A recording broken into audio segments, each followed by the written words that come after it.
With just over 2 weeks to go until New Who on the air, you can still get Doctor Who books to read at an affordable price. Go to amazon.com/shops/markwho42 and get all your Doctor Who reading material you'll ever need. It's Mark Who 42 books. We're at amazon.com/shops/markwho42.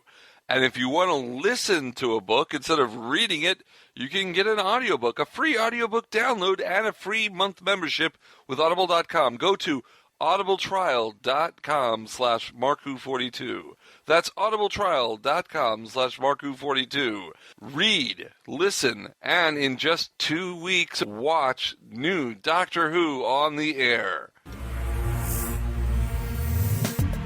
Hello, this is Rob Shearman, and you're listening to Mark Who 42 Whoniverse.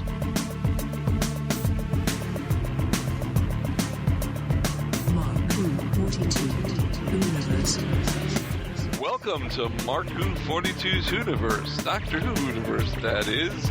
I'm your host, Mark Baumgarten, and with me, as always, are Patricia-Helm and Eduardo-m-Freyre, and I am one of the Guardians of the Galaxy. Oh, hush, Star-Lord, hush. And I'm Christian-basel, and I'm Nebula's big sister with a Scottish accent. You wish. No red hair. You wish. Yeah, Nebula doesn't have red hair either. Can I be Nebula's boyfriend? I don't think you want to be. We could talk about the premiere of Guardians of the Galaxy with Karen Gillan all day long, but we're not going to. We're going to go to...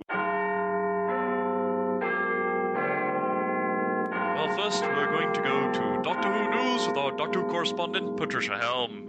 By the way, Patricia, I thought Guardians of the Galaxy was awesome as well. What about you? It was awesome. It was very fun. But let's get to the news. I guess BBC is listening to our podcast and waiting for us to stop recording before they release another trailer. The day after we recorded, then they released the new teaser trailer. Okay, it was a really short one. It just had the Doctor, for some reason, like meditating on top of the TARDIS, and then he opens his eyes and says, "Listen." What were we supposed to listen to? I don't know. I was going to ask you guys that. Theme music stopped before he said it, so we're not listening to the theme music. I don't know what we're supposed to listen to. Maybe, okay, but no, here's the thing. Maybe that's what it is. The fact that the theme music stopped, maybe there was supposed to be something in the silence. I don't know. Or maybe they're doing a whole new theme music and we're going to listen for that. I don't know. I thought when he said listen, I thought there was something going on and that there was some noise in the background. I mean, it sounded like it was the TARDIS dematerialization noise, so I don't know, maybe that's what we're listening to? While he's sitting on top of it, the TARDIS dematerializes. Shades of utopia. It's probably Clara inside the TARDIS going, "Hey, you left the doors open again. We're getting a draft. Shut the doors." Listen, Danny Pink is getting upset for some reason. I don't know. I'm waiting for this Danny Pink guy. I mean, they talked about Danny Pink. I wonder how Danny Pink is going to be. Hey, we're recording this. August has started. 20 days. 20 days. So he's coming. As my grandmother would say, "Paciencia, niño, paciencia." Patience. Easy for her to say. Are you making fun of my grandmother? Not at all. Am I gonna have to come over there? I'm gonna have to tell my aunt to come over there and give you a cocotazo. Hey! I'm gonna put you in the corner if you don't stop it. Both of you. Then Christian and I can do the rest of the show without you guys. Let's see if you could try. Oh, I'm sure we could do it. We could do it easily. Ed, go to the corner. Let them do the show. You're coming with me, man. Don't you be dissing my grandmother. I'm already in the corner. Go ahead. Thought I felt it. Anyway, here's a little story that should make Ed happy. Peter Capaldi was talking about the Doctor's and Clara's relationship, and he says that there will not be any flirting at all. Yes! That it's not what the Doctor is concerned with, that it's a good relationship, but he said, and I quote, "I want no Papa Nicole moments." What does that mean? Is that a British Papa Nicole? term? Yeah. He said, "I want no Papa Nicole moments." Is that... It's got to be some kind of... innuendo. British I think thing, it's some celebrity. It must be. Yeah. Some scandal. There was a yeah. scandal. I don't want to get into it. He said that there's no romantic relationship, but it's not without love. There's still love between them, but it's not romantic love. Should I be playing Love is in the Air in the background right now? No. Really. No. No. No. We'll throw you off your own podcast if you do. Call it Who 42. Peter Capaldi has also talked about the new series, and he was talking about how some of the recent stories, at the end of Matt Smith's era, about the stories being too over the top. And he said that they're going to still blow a lot of S expletive up. It's always good to blow a lot of S explicative stuff up. Yeah. It is, because S explicative is really where it's at. Yeah. It's going to be different from what we've seen, though. There's going to be more gravity. There's going to be more somber moments. More gravity? More dramatic. You mean we're going to get George dramatic. Clooney is going to be in the show? We're going to have Ghost Clooney. It's going to be Ghost Clooney. So there's going to be more drama, and it's going to be darker. Of course, we've already heard that. Someone forget to pay the lighting bill? Is that what happened? There you go. It's going to be darker? No, it's going to be darkness. No parents. Oh, Metalocalypse is going to be that darker. Okay. No, Batman Lego movie. Either way. Yeah. Either way. Or like forgot to pay the energy bill. Yeah, that's more like it. It'll be great on the episode. He goes into darkness and just the TARDIS lights go out. And they're just sitting there with the big 4 blinking eyes that you see in the... It's after 10 o'clock. Shut down everything. It's like in the classic series. Shut down all the lights. We're not working past 10. That's how it works on Doctor Who. Hey, man, union rules, man. That's right. And Stephen Moffat has also talked about why he felt Doctor Who needed a big change. It's because he felt that the humor was getting a bit glib. Oh, really? Yes. And who was the guy writing the show? Yeah, this is what he said. He said one of the hardest things to notice is when your new idea has become your old idea, and it's time to get rid of it. Yeah. So he's admitting that that he noticed that it was getting old and that it was time for a change, which I agree. I totally agree when I look back at it. I mean, not that I did not enjoy all of Matt Smith's episodes and everything like that, but after a while you get tired of the eccentric doctor, the just lie in your face doctor. Yeah, the man-child, exactly. Man-child. Peter Capaldi's no man-child, I'll tell you that. Now, Moffat's also talked about the rumor of the return of the Master, and he said that there's always that rumor, but it didn't come from them. Well, why would it come from them if it's a rumor? Well, sometimes movie studios and things like that start rumors to try to promote things. Yeah. They start throwing rumors. No, and he's got a point, especially because with everything that's been mentioned right now about the episodes, I don't see a place where the Master could, where that seems to indicate that we're getting the Master back. No, in what you've put on the website, if that came from SFX, definitely there's no inkling that the Master will be back. Even the last 2 episodes, which is where they were saying the Master was coming back, is a Cyberman story. So I mean, right. I mean, and it's not just the episode descriptions, but look at everything, all the pictures that we've had, all the everything that's come out so far. I don't see where this whole thing of the Master coming back. It's like I can't even figure out where did that start. I mean, that seems to be something where it's been something that keeps getting tossed out ever since End of Time. The Master may be coming back. The Master may be coming back. Every season they bring it up. So exactly. Yeah, it's probably not going to happen. Exactly. It's. Am I the only one that's got that 86 song from the Timex Social Club? Look at all these rumors. Try me every day. Stop. I need some time to get away from these Moffat rumors. Stop with rumors. Stop with rumors, or I will play Love in the Air. Really? If you keep going. Oh, really? Trish, welcome to Yes, okay. 42. I'm going to keep going. Thank you. Okay. Stephen Moffat, he also has talked about what they're going to do about Peter Capaldi's past appearances in the Whoniverse. So it is being covered, okay. But he says that fans shouldn't expect a major story point out of it. And he also reiterated the theory that Russell T. Davies came up with while he was still being the showrunner, that it's still going to serve as the basis for the explanation. Yeah, I mean, if you think about it, Romana 2, Lalla Ward, just decided, I like the way Astra looked. I'm going to look like Princess Astra. So, I mean, that could totally be, I like the way that he looked in ancient Rome, so I'm going to look like him. Yeah, I mean, it also, I mean, I know that I think I was talking. We were talking at the weekend TARDIS meeting last week. Oh yeah. And I said that there's a there's an explanation that all you need to do is just have one line, and boom, you're done. Right. And I like the fact that Moffat has said, that it's not going to be a big deal. We're not going to have an entire episode. Very low key. He says what's really worrying me is Karen Gillan in the Fires of Pompeii. That's just inexplicable. I'm going to get to that eventually.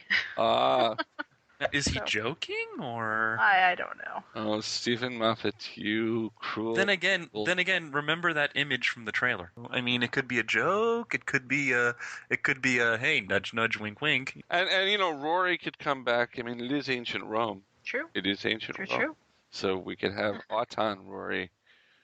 We could he can bring everyone back. Now, last week I talked about. Stop everything. Okay. That was funny once. Yeah, I'm talking. Oh, wow. Sorry. Bow to the altar. I think I had a little too much caffeine this morning. Well, last week we were talking about how they're going to be showing Deep Breath in the theaters. Uh-huh. And in the U.S., it's going to be in conjunction with Fathom Events as usual. But it will not be shown here until the 25th, which is the following Monday. There's going to be a limited release on the 23rd, but they're not going to be announcing the details until the 5th, which is Tuesday. Yeah. So. But if you want on the 23rd and you're in the South Florida area, you can come to the Weekend TARDIS's viewing party we're having at Ye Olde Falcon Pub, where we're going to watch Deep Breath together in camaraderie of Whovians. I'm still going to watch it on the 23rd, no matter where I am. But I think I'm going to have to go to the one on the 25th, because I don't think in Reno it'll be here on the 23rd, because there's going to be a 5-minute prequel scene. There's a 5-minute prequel scene that they're going to add to the... They're going to add to just the ones in the theaters, and then afterwards there's a 10-minute making-of documentary. Ah. Well, I like the fact that on BBC America, they're going to have Chris Hardwick do a pre-show, and then they're going to have some other show at 10, and then at 11 they're going to have an after party on BBC America. So, that's extras to watch it on BBC America for. Is there nothing that Chris Hardwick does anyway? Yeah, Chris Hardwick just has nothing better to do than do everything. He does Orphan, Black, Walking Dead, everything. But come on, he's got the coolest job. Yeah, Chris Hardwick is the man. I'm not doubting it. Yeah, there's some real big jealousy in my voice right now. I'm just like, is there nothing that man doesn't do? I'm just like, that's not sci-fi related. And supposedly Mark Gatiss is going to be on this either on the pre-show or on the after show.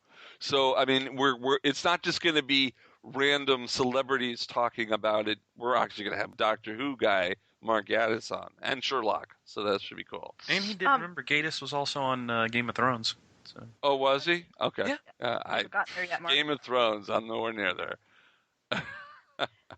That's okay. Trish and I will back it up for you. There you go. We'll handle the Game of Thrones. Okay. Have you guys heard of the Doctor Who Symphonic Spectacular? No. Actually, I haven't. It started in Australia, and it was really popular. It sold out. Mm-hmm. And they're actually going to make it UK premiere in 6 major cities in the UK starting in May of 2015. And it's going to be in London and Cardiff and Birmingham, Leeds, Newcastle, and Glasgow. It features over 100 performers and is conducted by Ben Foster, who conducts and orchestrates the musical scores for the show. That sounds great. I wish I was there. I'd love to hear it. They play the Doctor Who music.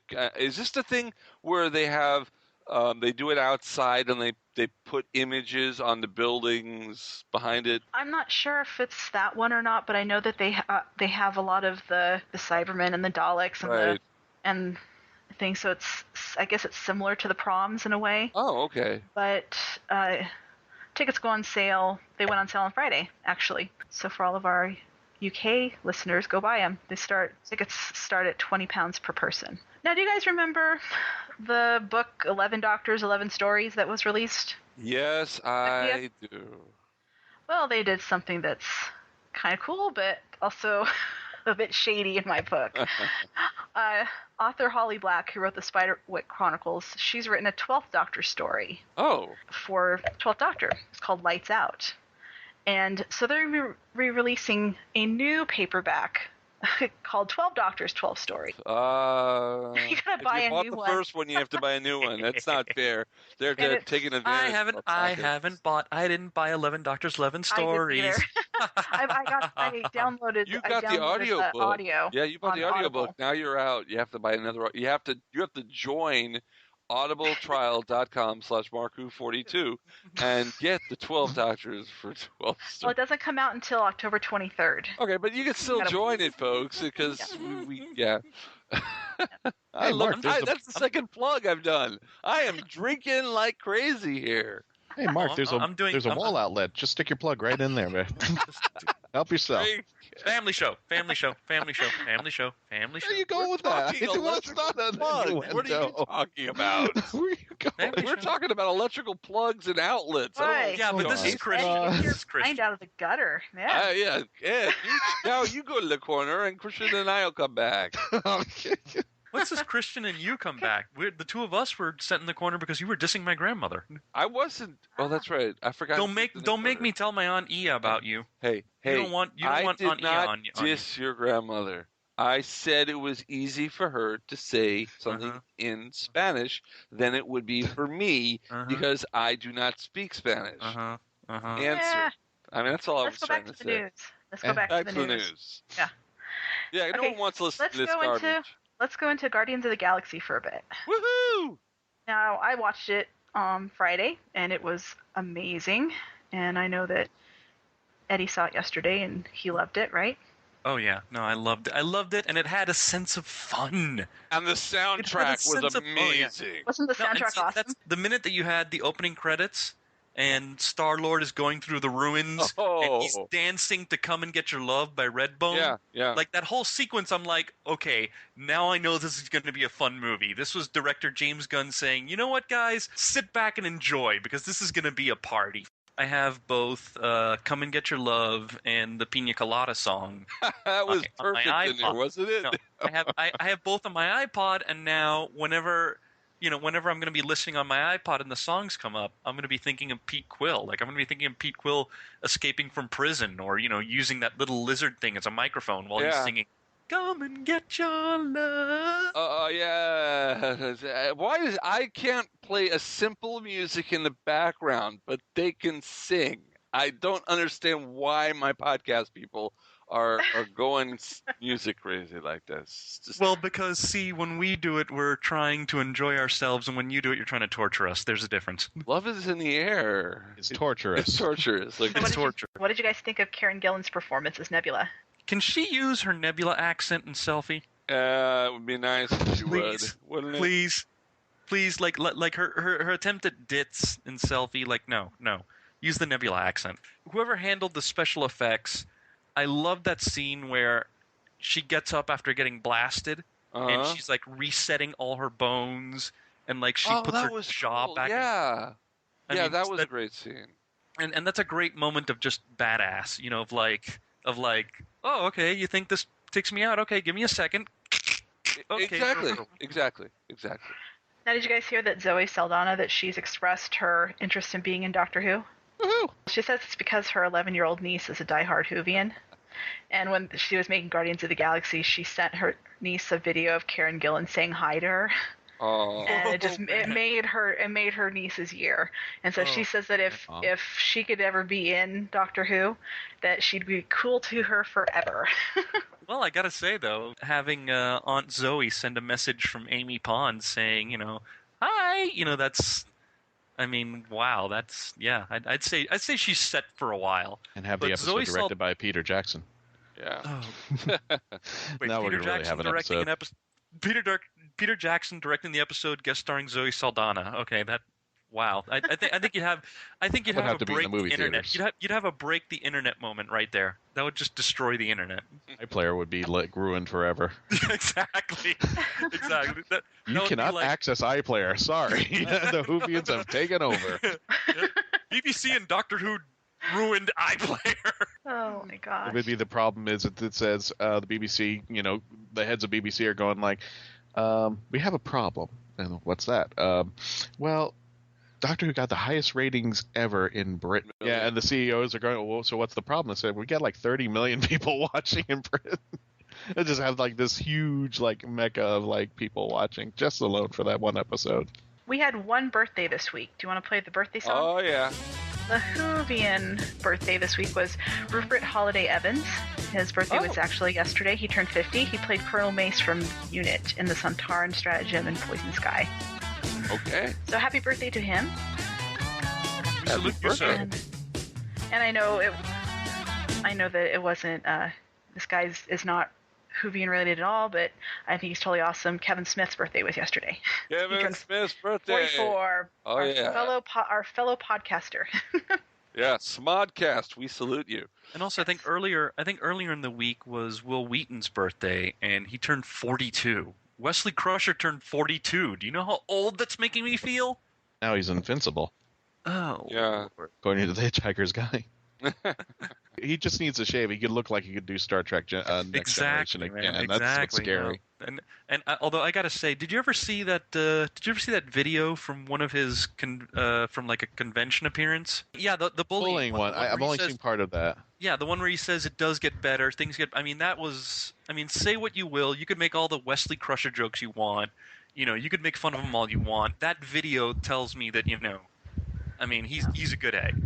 I just saw him. I just saw him in Sharknado 2 the other night. Was he in Sharknado? Oh, that's right. Oh yeah, he was right in the very beginning. He gets killed in the first 5 minutes.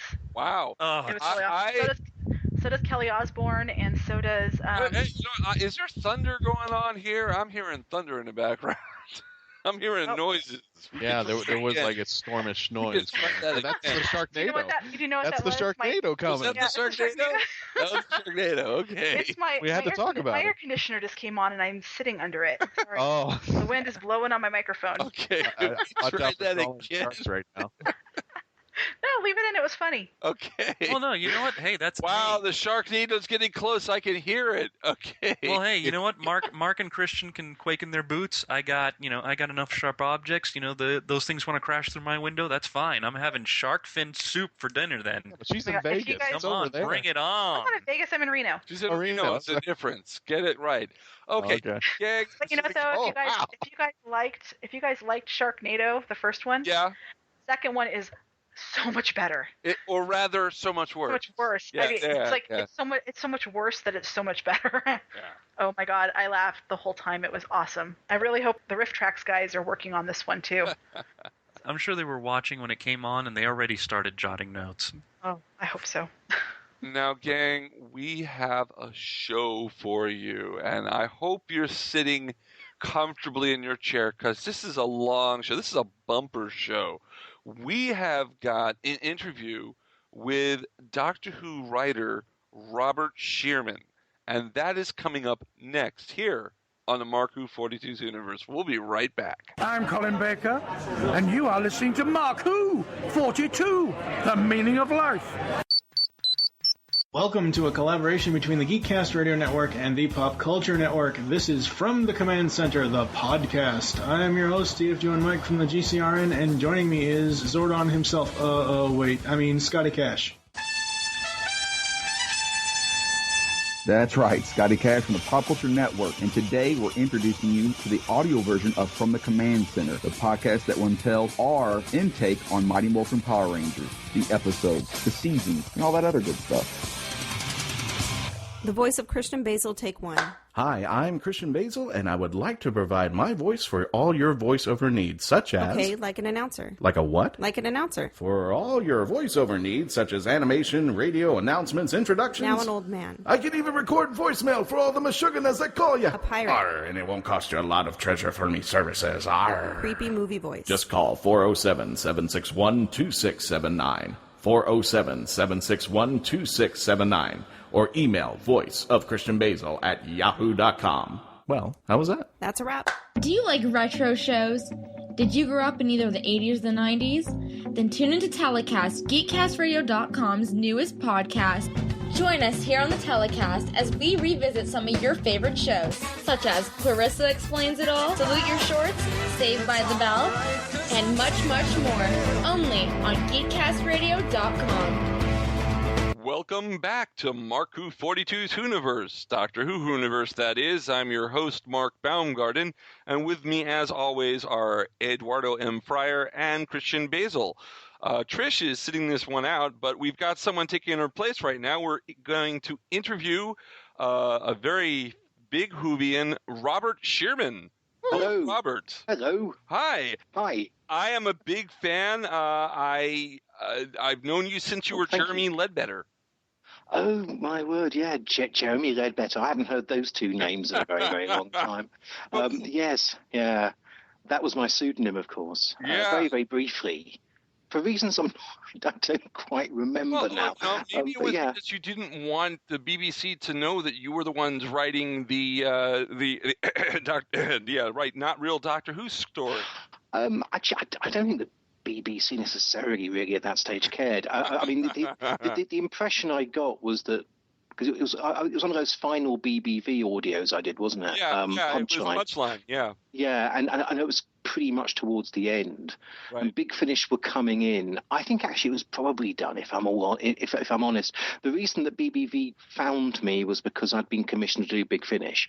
And they found that I was this radio and TV writer and whatever, and I was a big Doctor Who fan. Mm-hmm. And I think at that point, Gary Russell was quite keen to get me on board, and I'd never, and I think that when I told him, and now I've been commissioned by you, I've been commissioned by BBV, and their one's going to come out first, I think he just said, do you mind possibly if you don't do that? And I said, well, what if I do it under a pseudonym? So I mean, it was fairly innocent. I think it was really, I mean, I can't be sure. It was back in 1999. It was another century. Oh yeah, it was.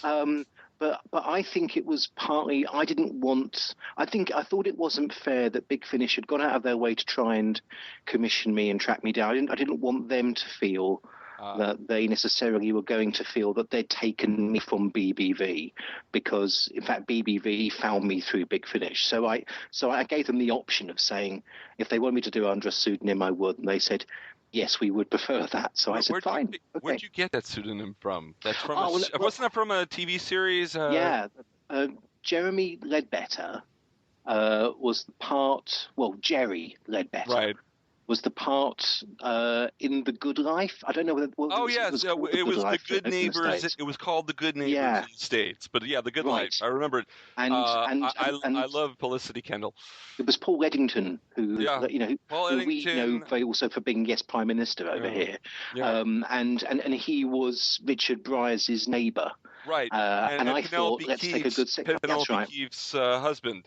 That's right. Yeah. Yes, and I was just keen to use because it was all about sitcoms, and I sort of wrote comedy mostly. I thought, well, let's just take a really good comedy name, and no one will ever 15 years later ask me about this on a podcast, because there were no such things as podcasts back then. So I had absolutely no thought that would ever crop up. But no, I thought that no one would actually care.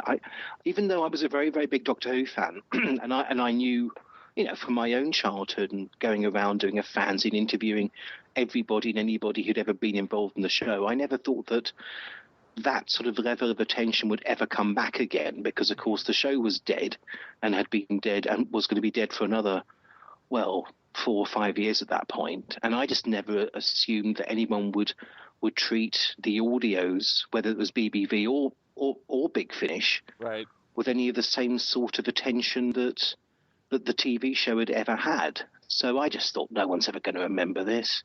But I'll call myself Jeremy. I'll be Jeremy Ledbetter, I thought. So that's what I did. Yeah, I actually barely remember it. I mean that one in particular, because it was only a day's record. We just got in the studio and did it, and I met Sylvester for the first time, and he was charming, and it was fun, and I went home.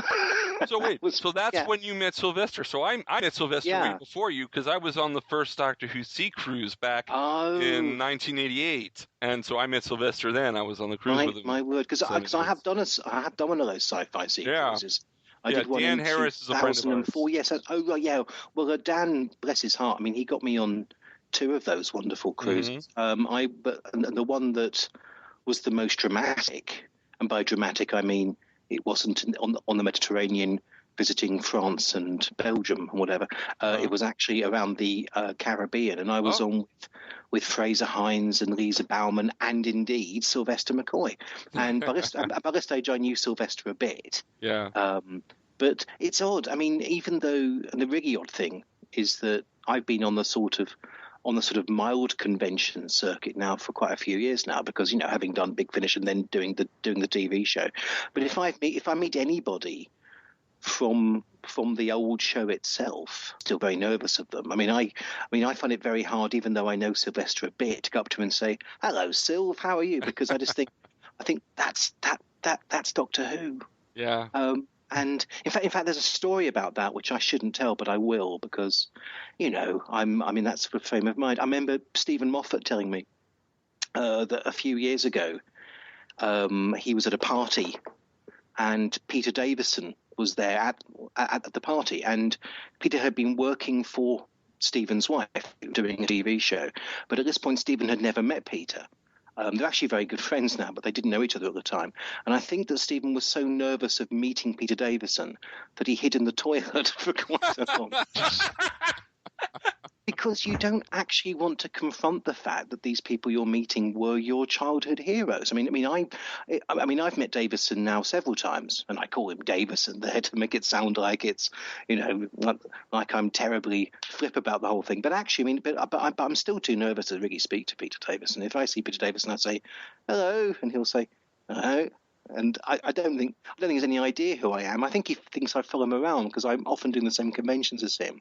And I think he's no idea who I am because I haven't quite got the guts to introduce myself. A more important question is, did Stephen Moffat wash his hands before he got out of the bathroom? That I think is most important. Stephen's Scottish. I don't think Stephen's ever washed his hands in his life. You heard it here first on Mark 22. Honestly, the whole. At the moment, here in Britain, we've got this big referendum going on. Scotland might break from England, and basically we all imagine here in England, because we're all horribly snobby and cultured and things, and we still actually kind of think of the Scots as these pigs who probably clothe themselves in mud and race around attacking Hadrian's Wall. And I don't think I've ever seen Stephen wash. I've known Stephen quite well for quite a long time. I think I've known him for about 12, 13 years now. I don't think I've ever seen Stephen do anything hygienic. Okay. So I'm sure he'll have no problem with me saying that. I'm sure Mark, he will have no problem. No. Mark, make a note of it. Next time we go to a convention with Stephen Moffat, lots of sanitizer. Lots and lots of sanitizer. Robert, for those who don't know who you are, who are listening to the podcast, could you tell us a little about your early career? Tell us a little about yourself. Yeah, pre-Doctor Who. I was mostly a writer for the theatre. I wanted to be an actor a little bit when I was younger, and I was stopped by the fact that I was rubbish. I tried going to a sort of drama school thing along with someone from my school, David Williams, who's now obviously quite famous. Oh, yeah. And he was the year below me at school, and we often did school plays together. And I went along, and David was very good, and I was pretty hopeless. And I could give a fairly good audition. The problem I had was that I have a reasonably, it was awful then. I have a bit of a stammer, and it meant that I could never really be a very reliable actor. So but I was so much in love with the theatre that I couldn't really let it go, and I began writing parts. And I think at the beginning always hoping that it would be a part in which I could play and then I realised quite quickly that I wouldn't want anything I'd ever written to be ruined by someone as bad as me in it. And I just began writing more and more theatre work, and from that I began writing BBC radio, and I got some TV work, and I now mostly write books. And I remember I was at university around the time that Doctor Who was ending. And a lot of my friends around that point were getting into the Virgin New Adventures. I remember I first met Paul Cornell in about 1993, and he was doing obviously very, very well with them. And he said to me, "Well, you're a professional writer. Why don't you try?" And I couldn't imagine a way in which I could actually write a book at that point. So when Big Finish came along many, many years later, and of course at that point I was just a full-time dramatist, this was actually finally a chance in which I could use my own writing skill to Doctor Who at last. So, somewhat late to the game, I got involved with Doctor Who that way, which was actually rather life-changing. Actually, I mean, it's never gone away since. It's been great. No, you've been very prolific with Big Finish, and we're going to talk about Big Finish in full in a little bit. Can you tell us who is your doctor? Who was your first doctor? It's odd. I mean, I'm of the age where it should be Tom Baker, but the problem I had with Tom Baker when I was a kid was that whenever the title sequence of the show played in my sitting room, I found his face in the title sequence coming down that time tunnel. I found that so scary because he wasn't smiling. He wasn't doing anything nice. He just looked like a very, very scary man, and I used to hide from him. And Tom Baker didn't leave the show till I was nearly 12 years old. And the BBC, when Tom left, the BBC, as I'm sure a lot of people out there know, because it was actually a fairly big thing over here. They did a sort of small season of repeats. The byface of Doctor Who, if I remember correctly. And for the first time, I mean, I didn't watch all of them, but I was suddenly aware of the show having this big history, and I was a huge history nut, and I still love the idea of something having sort of run for a long time. And at that time, it was 18 years, which seems like nothing at all now, but back then it still seemed amazing, and so I began braving myself to try reading some of the Target novelizations, and by then that the show came back on in January, which was for Castrovalva, Peter Davison's first story.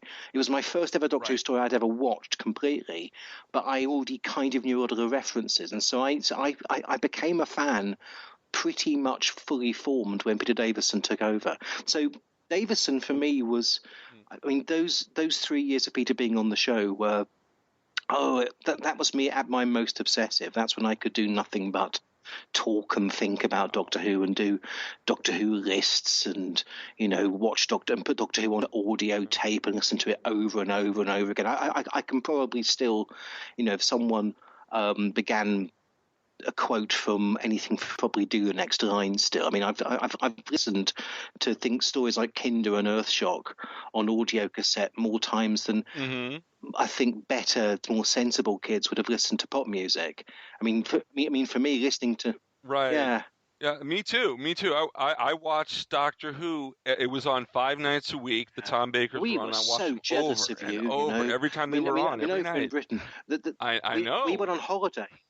Yeah, we went on holiday. Repeats. My family, my parents, before we were born, my sister and I, they used to live in New York, and back in 1985, they took us on holiday to where they used to live, and we were staying. All I cared about. It was ridiculous. I mean, I was seeing America for the first time, and all I really cared about was at some point they're showing Eden Part 2 on PBS or something, and they wanted to show me exciting things, and all I wanted to do was get home in time for 5 p.m., which pretty much would have ruined the holiday. And yet I did actually watch one episode. I mean, I tried to be very adult about it and not sulk too much whenever I knew I was missing an episode. Going out and actually having the holiday that my family wanted. But I did actually at one point, for some reason, we managed to get somewhere, and I was able in a hotel room to watch, I think, Nightmare of Eden Part 2, and it was awful. God, it was awful. But it was the first time I'd ever actually seen a Tom Baker episode, as it were, being broadcast for real on TV. And I'd been a Doctor Who fan at that point for several years. We went to Karen Baker at that point, but we never got repeats on British television ever, except maybe some recent things, but nothing. But certainly nothing from an old Doctor. It was just utterly unheard of. It's funny you should mention that, Rob, earlier, that you were talking about that scary face. And when I was a kid, anytime that face popped up, I actually had to sit still when I was watching TV in hopes that he didn't see me move. I just could not move when that face showed up. And I couldn't fit behind the couch because it was up against the wall. Yeah, I have to admit that actually Tom Baker is my doctor, but I do find it strange that for someone who's probably one of the most genial of the classic doctors, The fact that they don't have him smile in the opening, I thought that was very strange. Yeah, but even that, because of course Tom Baker's face was on so much merchandise. I mean, nothing like it would be now. I'm sure Peter Capaldi's face is on more things even now than Tom Baker's was for the entire 7 years of his tenure. But even so, the thing is that I always saw Tom Baker's face and everything, and he always had that huge grin, and I thought he wanted to eat me. I mean, I in some ways, I didn't trust that smile. He did, actually. And yeah, it's not because I do think Tom is an absolutely extraordinary Doctor. I'm not saying that he's my favourite, but an awful lot of what he did is my favourite. I think probably Patrick Troughton is my favourite, but Davison was my first. Yeah. Well, Davison was your first, and you mentioned Kinda, and I wanted to talk about Kinda because I know that. Well, Snake Dance, really. Yeah, actually, it's funny. It's funny that we're talking about Kinda because I recently watched it thanks to Netflix, and I just have to say the first 2 episodes, like especially when Tegan is out like a light dreaming.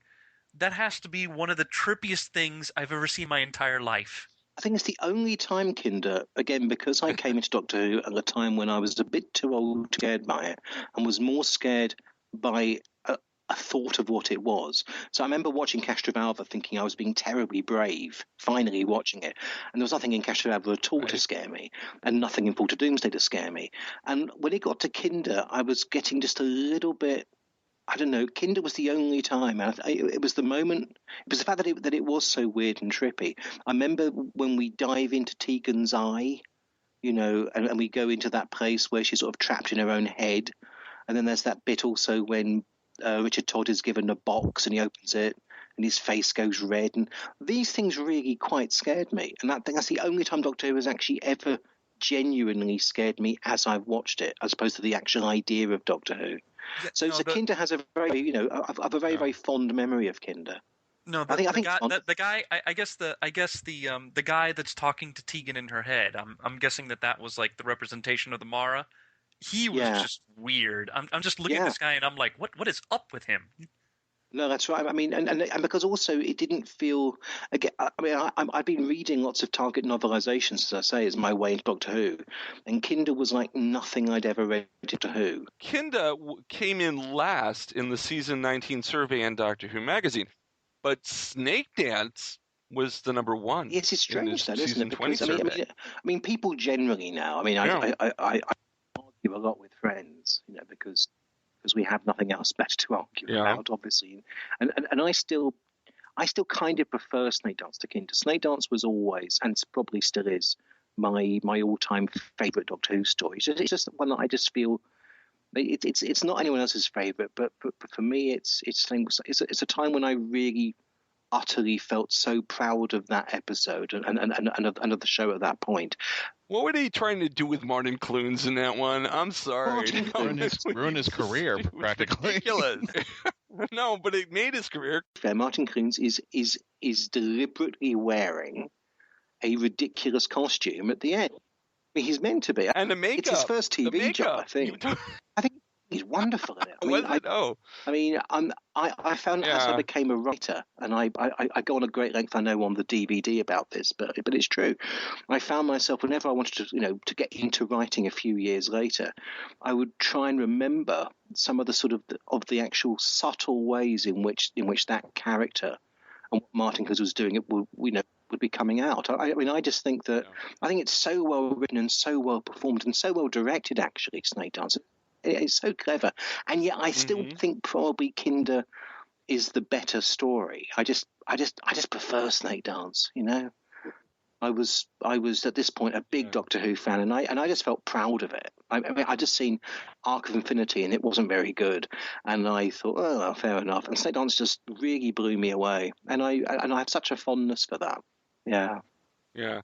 We're gonna go take a little short break. When we come back, we're gonna talk to Rob Shearman about Big Finish and about Dalek. So just stick around. We'll be right back. This is Gareth David Lloyd, Yanta from Torchwood, and you are listening to Mark Who 42's Whoniverse. Soundwave, jam that transmission! Rumble frenzy, ravage rat bat, eject, operation interference.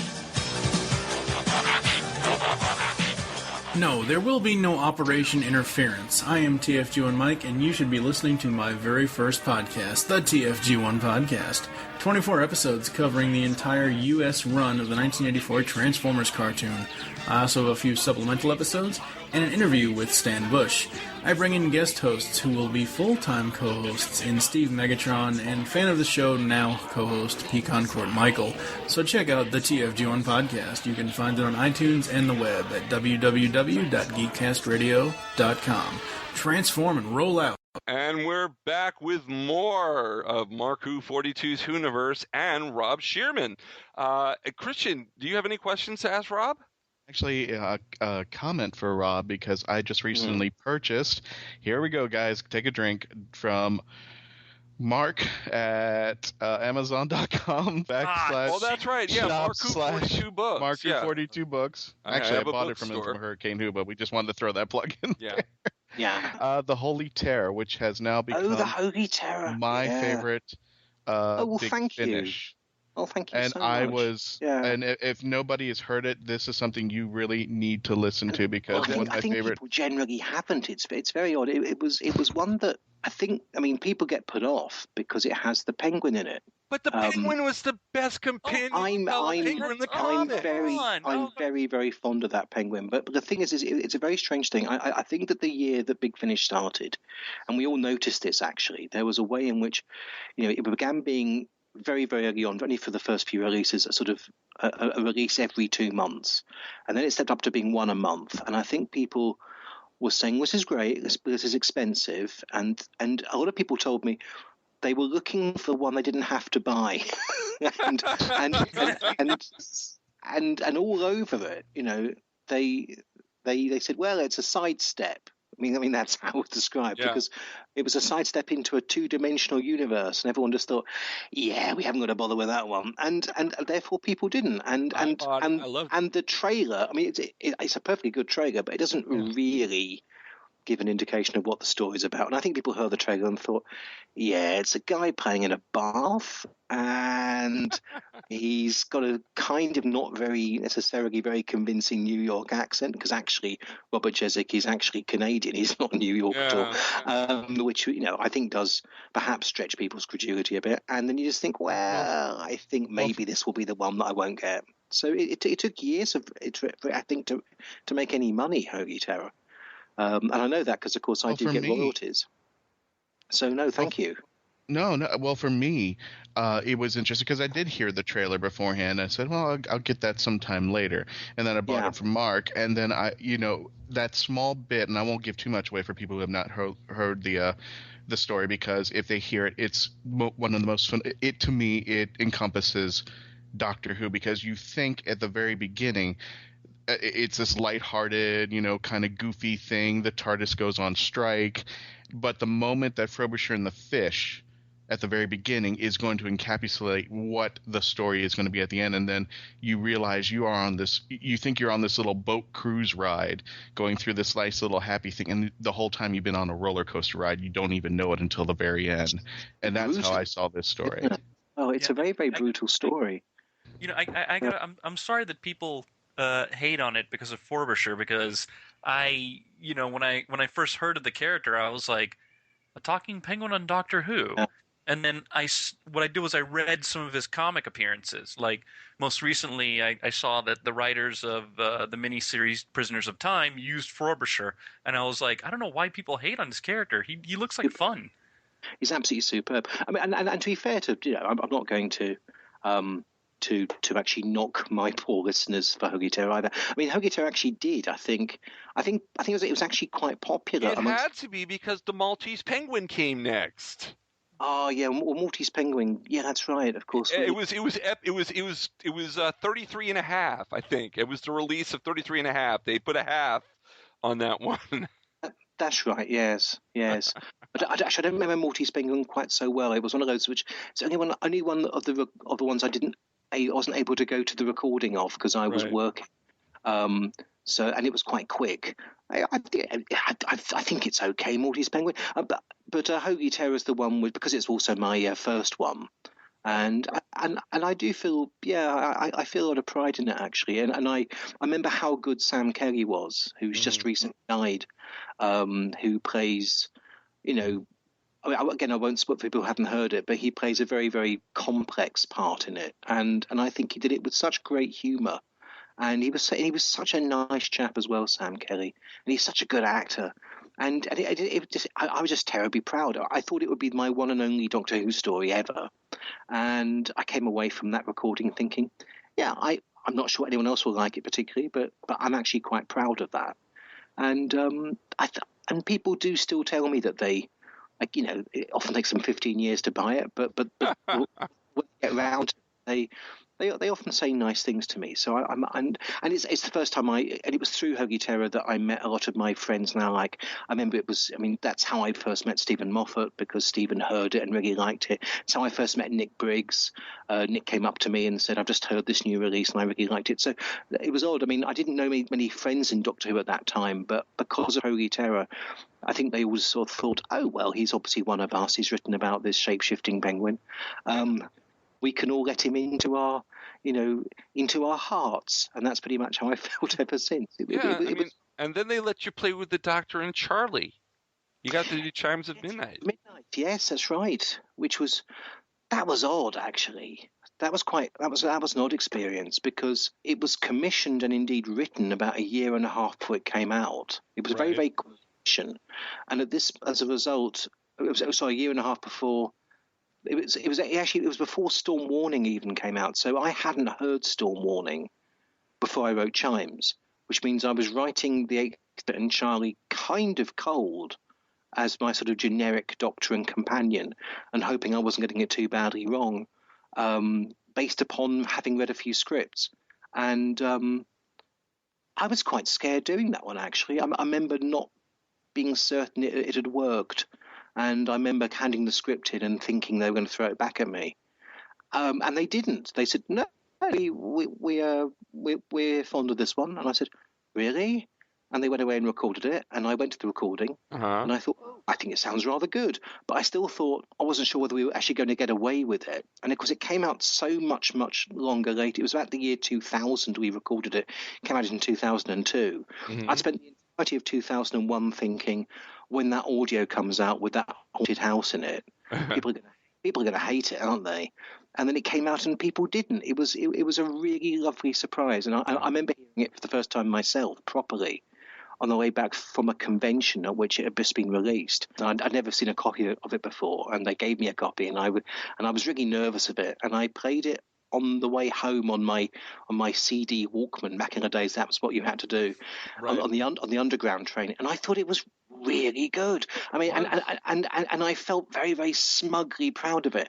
And I would say, actually, a lot of that is to do with the incredible post-production by that the music that is by Russell Stone is wonderful, but Barnaby Edwards, who is the director, is just stunning. I mean, I thought he did an extraordinary job with it, and Paul and India are great in that. And yeah, I mean, Chimes is the one I probably least enjoyed writing of all the big finishes I did. I didn't quite know what I was doing with it half the time, and I think you can tell. I think if you listen to it, you can tell that I don't know where it's going yet. Quite a few places, which is actually quite helpful for the mystery, because you genuinely can't. I mean, I think if I don't know how I'm going to solve this, then nor can the listener. But it still was a very, very scary. It was a very, very scary way of writing it, and it was a very, very fast turnaround. Yeah. Giving that script in. So, but it's turned out very, very well. Chimes. Yeah. Rob, if we could jump from Chimes to another piece that you did, one that actually moves us also into the TV show. Oh, okay. You did a piece called Jubilee. Yes. Which featured the Sixth Doctor. Yes. And it ended up it was the Sixth Doctor and Evelyn Smythe. Evelyn Smythe, and it dealt with the Daleks, but not in the usual way that we have a Dr. Dalek story. Yeah. It's that was a strange experience, actually, Jubilee. it wasn't meant to be what it was, which sounds silly. I was originally asked by Gary whether I would be interested in doing an animated webcast story featuring the Daleks, in sort of 6-10 minute episodes. And I couldn't get around it in time. It was all very, very fast. I came up with an idea, and I thought at the time, well, I better only make it one Dalek because I haven't really got time for anything else to make the story work. And as it turns out, that spot became Real Time, which was the Cyberman story. Yeah. But the idea still seemed good. The idea of, well, there's this one Dalek and it's brought out at the Tower of London and it's tortured. And it was going to be obviously a much, much simpler story when I had a mind of doing it as a 60-minute podcast. Right. And I thought, well, I can extend that. And I extended it quite a lot, actually. I think that Jubilee is a bit overwritten. It doesn't really have an ending as such. I think I sort of just, but it was enormous fun to do. I think I was just showing off a lot of the time. I was sticking in lots of things like bits of satire, and it's a very, very black comedy, Jubilee. I wanted to write this really quite angry comedy, which was just pushing always the boundaries of good taste, and I think it gets away with it mostly. I agree. I'm fond of it. I think it's odd. I think that its reputation is, in some ways, helped, but as you say, by the fact that about a year after it came out, or just under a year, the TV show was announced as coming back, right? And that's when I got the phone call asking whether I would adapt that story for the television show, and of course that gave Jubilee a different status, I think, historically. But actually, Jubilee and Dalek, I don't think are that similar, really. Now they're not. In fact, I would like to know what went through your mind when you were, the choices you made when you changed it to the televised version Dalek from the Christopher Eccleston series. Russell's terribly clever and very, very canny, and he's not only a very, very good writer, he's also someone whose background was being a producer and working with people, and he allowed me a lot of room, I'm sure, to come to the decisions he eventually wanted, very, very cleverly. He said to me at the beginning, we want you to adapt Jubilee, how would you want to do that? And I think had I gone down the route of saying, well, I want to do Jubilee as it is, I think I'd have been steered away from that. As it was, I just felt that the whole point of Jubilee was it was an audio written for Doctor Who fans, right, who at this point would never expect the show back because that was never going to happen, and therefore it's a show in some ways, Jubilee, about over familiarity and about saturation. We were entering at that point the anniversary year, and I think I was in some ways having a little bit of a pop as well at the way in which we were going to be celebrating what was now a dead television show, and it was only us in some ways who cared anymore. And of course, that's utterly different when you come to the TV thing. I was being reminded that, and I reminded myself that for the first time, you'd be putting a Dalek on the screen, for the first time since 1963, without any reasonable expectation that your target audience, which still has to be children upwards, are going to remember what on earth these things are. Every Doctor Who story which has had Daleks in it since they first appeared, in 1963, you would expect that the audience will actually have a shared recognition of what those things were, but certainly not at this point. And I remember being terrified of that. I remember thinking that, I didn't want to reinvent them to the point that people thought that we were embarrassed by them. I remember that no one ever really said this, but I remember worrying that there would be an attempt to redesign them because they looked a bit, let's face it, like retro 60s pepper pots, and that's potentially embarrassing. And I remember reading Russell's scripts very early on for Aliens of London and thinking, I don't understand. I've got to find a way in which children watching this show are going to find the Daleks more iconic than the Slitheen, because there's no real reason why the Slitheen wouldn't have been more popular. I mean, the Slitheen are funnier, The Slitheen can do cool things. They'll have CGI, and they can fart. Which I was going to say that. I was going to say the farting. Right. Yeah, I mean, it's something that I remember reading that script and just thinking, I've got to make it. I can't trade off the idea of just saying to the audience, yeah, here we are. This is an important part of Doctor Who history, therefore you have to think it's important too. Because although some of the adults will, the children, and we were always being told at this point that our target audience was 8-year-olds and upwards, the children would simply reject that idea. So I was trying to find a way of trying to characterize them, really, or characterize my own Dalek in a way that seemed that it wasn't an embarrassment. And I spoke to my wife about it.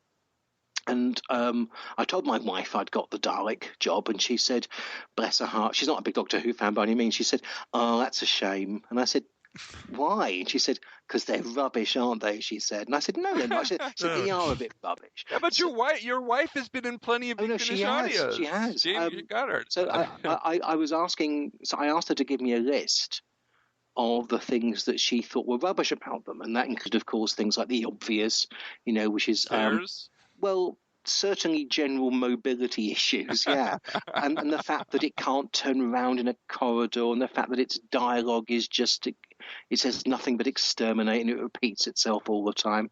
Yeah. And I thought, I've got to tackle all of these things, and I mean, I didn't tackle all of them. I tried. I mean, I wanted to explain why there were those weird silver balls on the skirting. But that got cut. But that was okay, because that was a bit. I had a rather silly thing for that. I wanted them to be sentient minds that screwed off the thing and flew after people. But actually, you look at it now, it wouldn't fit the story. But at the time, I was getting carried away. I was trying everything I could. I was really determined that people would not feel that what we were offering them was utterly different from what they'd seen before, but at the same time was still a reason for them still watching the Daleks. It was something that I was aware reading the scripts that this was going to be the first Doctor Who story of the new series which really tapped into the old show. Yeah. And I didn't want, therefore, the fans, of course, and I am one of them, and I have many friends who are, to feel that I'd in any way betrayed them. But nor did I ever want anyone at any point to think that I sort of sold out, and this was now a show which wasn't for that new audience we were trying to discover. It was quite a difficult, balancing act, actually. And it was one that, to be honest, I mean, I wasn't doing it on my own. This was something which the whole production team were trying to sort out as well. So, right. So I mean, I think Russell steered me very, very cleverly on that.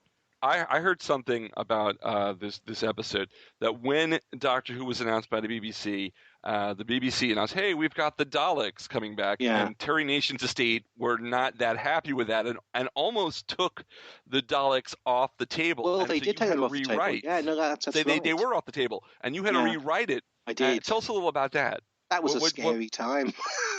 That actually wasn't much fun. And I don't know, I look back now and it's with such a sort of feeling of strange. I was so arrogant. I really thought I'd nearly finished. I'd done about 3 or 4 drafts of the episode, and I was having a drink with Stephen Moffat in a pub. It was only the two of us, and Stephen hadn't yet started Empty Child. He was working on Coupling.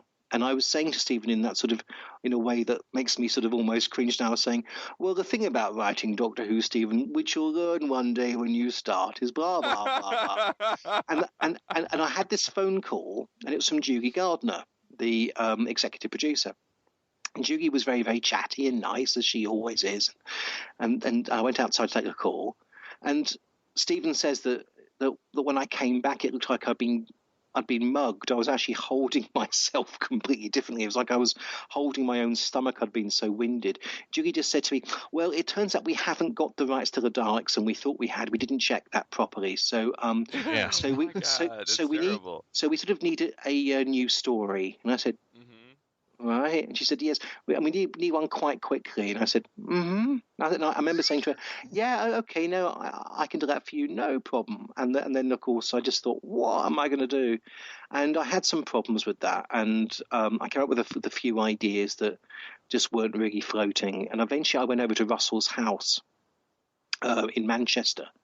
And I rang I've only been there the once. I rang the doorbell. and Russell opened the door, and he has standing in his porch this life-size Dalek, which I thought was really rubbing it in, actually. And we sat down and we talked around the story a little bit, and Russell gave me my monster. He gave me the replacement monster. He drew on a piece of paper this circle, and he said to me, and I've actually really ever discussed this with him at all. He said, because I assumed he was just doing it season by season, but he said to me, I had this idea that there were going to be these things at the end of series 3, but we can bring them forward now. Yeah, although he never used that name. He said, and these are going to be these sort of little balls which have inside them these sort of future humans, and they can be the creatures who killed all the Time Lords. And the Doctor doesn't know what they are, and it's really and they killed all the Daleks as well. We can say that in the script. And they were silent. I think Russell wanted them to be quite silent. And I think the one thing I did that actually felt like it was, it was a very, very clever idea.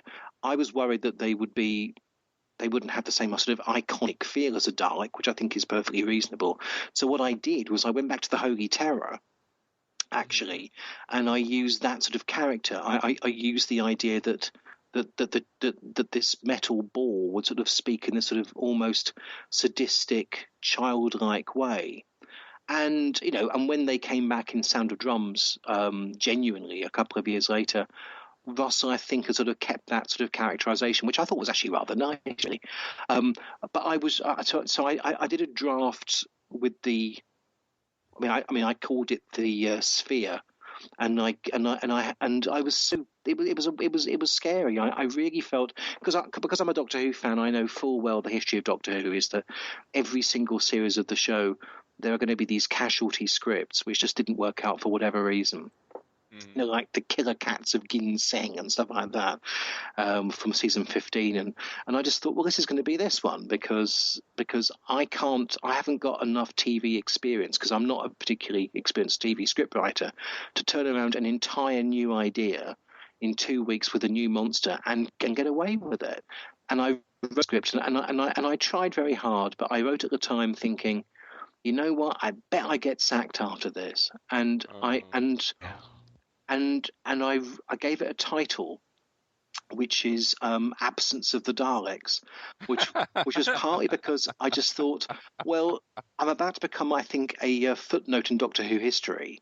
But at least when Doctor Who magazine does its sort of behind the scenes thing, right, they will uncover that and it'll get a few laughs. And I thought I'd do that. And I remember, actually, if you look at the DVD box set for series 1, the time when they filmed us recording that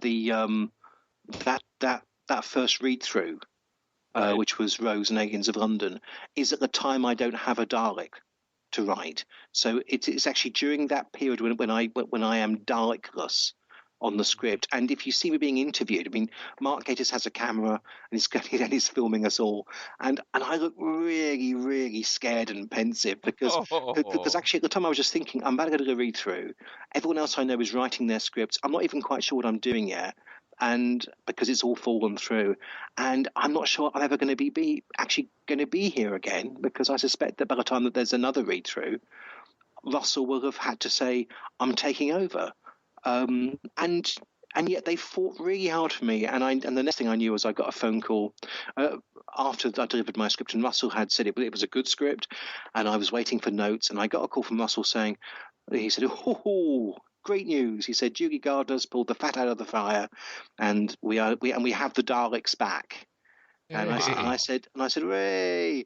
And I'd been sufficiently happy with my work on that new script to say, well, can I incorporate elements of that now into the old Dalek script? And Russell said, I absolutely agree. So actually, it did an awful lot of good in a funny way. It was an odd thing.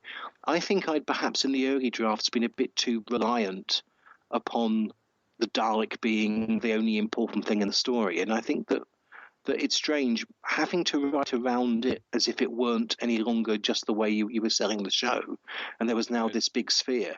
mean, I had to add other things into the episode, and it's actually sort of quite a good, valuable lesson. If you're going to write something, then in a draft, take out all the things which you think are the sort of easy sell, and make everything else work harder around it. And that's actually how Dalek developed. I think Dalek's actually a much stronger story because for a few weeks back there, we didn't have them in it. I'm convinced of that. So it was a horrible time, though. I mean, I'll be honest. I mean, I was really, really, very, very scared for quite a while that I was going to ruin it. I have to say, though, that Dalek is actually one of my favorite episodes of the new series. And I have to ask you, are you okay? You're a Doctor Who fan. Yeah. Do you watch any of the Star Trek TV shows at all? I don't actually. The reason I ask is because one of the things that I like about Dalek is it reminds me of a Star Trek episode. I think I know what you mean. It's probably one about the Borg.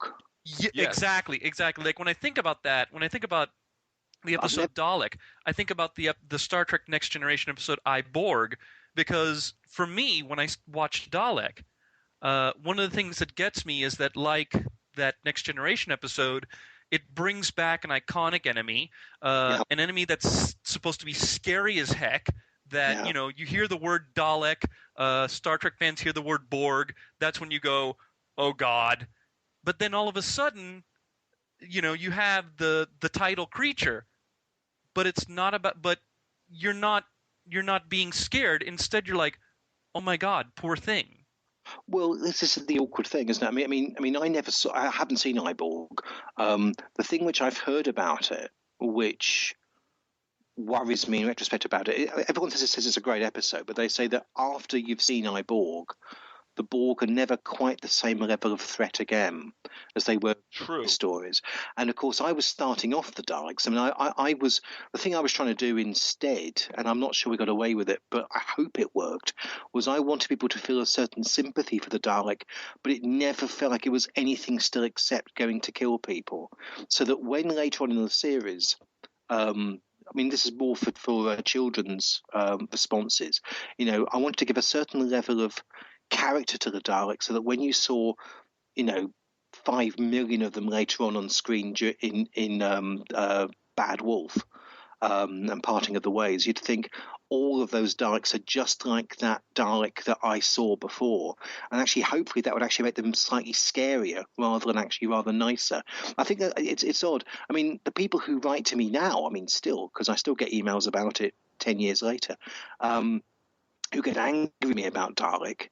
And there are a lot of them are the ones who say that I made the Dalek in its very first appearance in this new century automatically this sort of rather nice cutesy thing, and I can see that, I really can. But it's difficult. I was trying very hard to find a way of actually keeping up until the very end the idea that it still was this incredibly dangerous, homicidal, brutal machine. I think I remember there being a slight pressure, not from Russell, but from somebody at some point near the end, that there was a sequence where the Dalek identified Rose as a friend, and I said Dalek would never call anyone a friend. I mean, it just isn't what's going on. The Dalek actually resents Rose. It can't kill her. It's bonded with her, but it doesn't want that. And the very end, it was always very, very clear to me that the Dalek kills itself because it hates what it's becoming. It doesn't kill itself out of a sense of shame that it was a Dalek. It's killing itself out of a shame that it's becoming human. Yeah, that is something. I mean, to kind of like take the opposite end to the people who have criticized you. I mean, I think you actually did your story, and this isn't. I'm speaking honestly, not because you're the guest, but honestly, I think your story it was a good introduction for the Daleks into the new series. And if anything, it's the other thing I think about when I think about Dalek is the parable of the Scorpion, because I mean, for all the sympathetic moments that are in Dalek, it still is it's still a killing machine. It kills absolutely. all those people. If anything, again, maybe Scorpion is actually a better analogy than Borg, in the sense that maybe it's maybe it's an agony because it's starting to feel these things it's not supposed to feel, but in the end, it's still a killing machine. Yeah, absolutely. For me, going through the generations of Dalek, Revenge of the Daleks, Revelation of the Daleks, now we're bringing back the Daleks into this new series. Where do we go from here? It's been some almost, 15, 20 years, and now the Daleks have come back, and I think this is the perfect story to encapsulate that. It paid homage to the old generation, the first, 26 years that the Daleks have been around, but then it brought into the new generation to say that this is the terrible killing machine that we've all grown to love, but we're kind of we're kind of restarting it, but we're not throwing away the textbook on the Daleks or rebooting them or changing them or anything. We're keeping the way they are, but now we're evolving them into the new century. I guess the way that Russell T said he was going. It was also fairly important, I think, for us at the same time. I mean, we were still trying to explore who the Doctor was, and I was very keen. And Russell was even keen. I mean, Russell made me go further with it. When I was in that early scene and the Dalek meets the Doctor for the first time, and it was Russell who said, make him really, really lose it, the Doctor. I mean, make him furious. Make him want to torture it. And I said, really? Because I was holding back a little bit. He said, no. He said, really go for it. And Chris also loved that. I mean, there's this very, very odd moment in Dalek, which because the Dalek only meets the Doctor 3 times, and it was meant to be a sort of, I structured it so that you could always see in those 3 encounters that both the Dalek and the Doctor were actually sort of shifting positions. It's terribly clever, but it's true. And in that second encounter, and of course it's over a sort of TV monitor, and the Doctor screams at the Dalek, "Why don't you just die?" And at this point, if you look at it, particularly on an HD TV, you'll see that Chris just sort of gobs out all over his chin. and people said afterwards, they said, well, yeah, that's right. And they said, maybe we should retake that. And Chris said, no. At the moment he's an ugly man, and I want to see that ugliness on the screen. I mean, Chris took it terribly, terribly seriously as well, all that, which is actually what makes it so intense. I was really concerned about that because, of course, I'm a Doctor Who fan, and I'm aware that the Doctor behaves in a way which is a bit, it's a bit more arch. So when I wrote that first scene where the Doctor meets the Dalek, I wasn't expecting him to be quite as powerful as Chris was. I remember watching and thinking, in a sort of rough draft, and thinking, oh my God, I think he's doing it wrong, and it was because I was expecting, I think automatically, in a sort of rather more sort of laid back Tom Baker-ish sort of manner. And of course, Chris doesn't bother. Chris didn't know Doctor Who at all. Chris didn't see any reason to do it that way, and Chris just goes for it, and it really energizes him, and it makes that whole story crackle. I mean, I think that Chris is superb in Dalek, and also Nick Briggs, who we never see Nick, of course, because he's the Dalek voice, but it's a really smashing performance. I mean, people often, I think, Nick will probably say this himself, that there's always the assumption made if you're doing a monster, that you're not really acting. You're just doing things into a sort of, into a voice changer. But I think Nick gives an incredibly powerful performance in that episode. And I think that Chris and Nick bouncing off each other in the way they do really, really make that feel like a terribly powerful thing. That one scene, that one whole line where the Dalek is paused, and me coming through the classic series, going, every Doctor from Tom Baker, Colin Baker, Peter Davison, throwing the Dalek, throwing that, verbal punch at the Dalek, and then the Dalek says, "You would make a good Dalek." The first time ever I've seen a Dalek just slam a punch right into the Doctor, and there's nothing you could say or do. That dramatic moment, that was a first for me. I was just like, wow. You know what? There's nothing you can say or do in any way to stop me from saying that you're listening to Mark Who 42's Whoniverse. We're talking to Robert Shearman, writer of many Doctor Who stories on audio and on TV. We will be right back with more with Rob Shearman. Hold on. Hi, this is Jason Connery, and you're listening to Mark Who 42 Whoniverse. Listen and learn more. The Pull Bag is the GCRN's place for everything you need in the comic book world. We focus on new and current comics, while also tackling a few back issues here and there. So join the entire GCRN crew and see what issues the hosts have with today's panels. You can find The Pull Bag on iTunes and geekcastradio.com. Make your great escape into comics. And we're back with more. Oh, wow. This is a long interview with Rob Shearman here on Mark Who 42's Universe. I do chat a lot, I'm sorry. It's because No, that's actually, right. We're finding it very interesting, and I'm sure our fans are too. Okay, good. Do you still follow the series? Oh, yeah. I'm a Doctor Who fan until I die. Oh, yeah, absolutely. I mean, I just had some. This is a silly story, but it's true. I just had some dental surgery. I just had a tooth extracted. It was very, very painful. Yeah, it's awful, and there's still Trish blood. could have talked to you about that. Yeah. Oh, it's horrible. And what I do when I'm trying, when they get the drill out, and they're actually, in this case, when they're actually getting forceps out and they're twisting the tooth out, what I do as a mantra in my head is I recite. I really do. It's all the Doctor Who episode titles in order, from An Unearthly Child up to the Time of the Doctor. So I just race through them over and over again until it's over. And every time that there's a new episode which is broadcast, I mean, this is what I can't do if I can't sleep, if I get bored on the bus. I just recite in my head all Doctor Who titles. Wow. And every time that there's a new episode broadcast, I really excitedly add it to the list. It's great. I mean, so at the moment I haven't quite dared add Story 242, because that's the number of it. Deep Breath, because we now know the title. I don't add that in case the world ends, and it'd be awful. It'd be awful if for some reason the world ends before August the 23rd, and I will have somehow imagined a Doctor Who episode which actually was never really properly broadcast.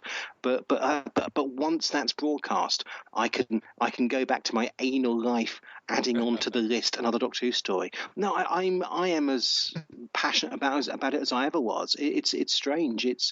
It feels weird actually, because I love it still as a fan so much. I usually forget I ever worked on it.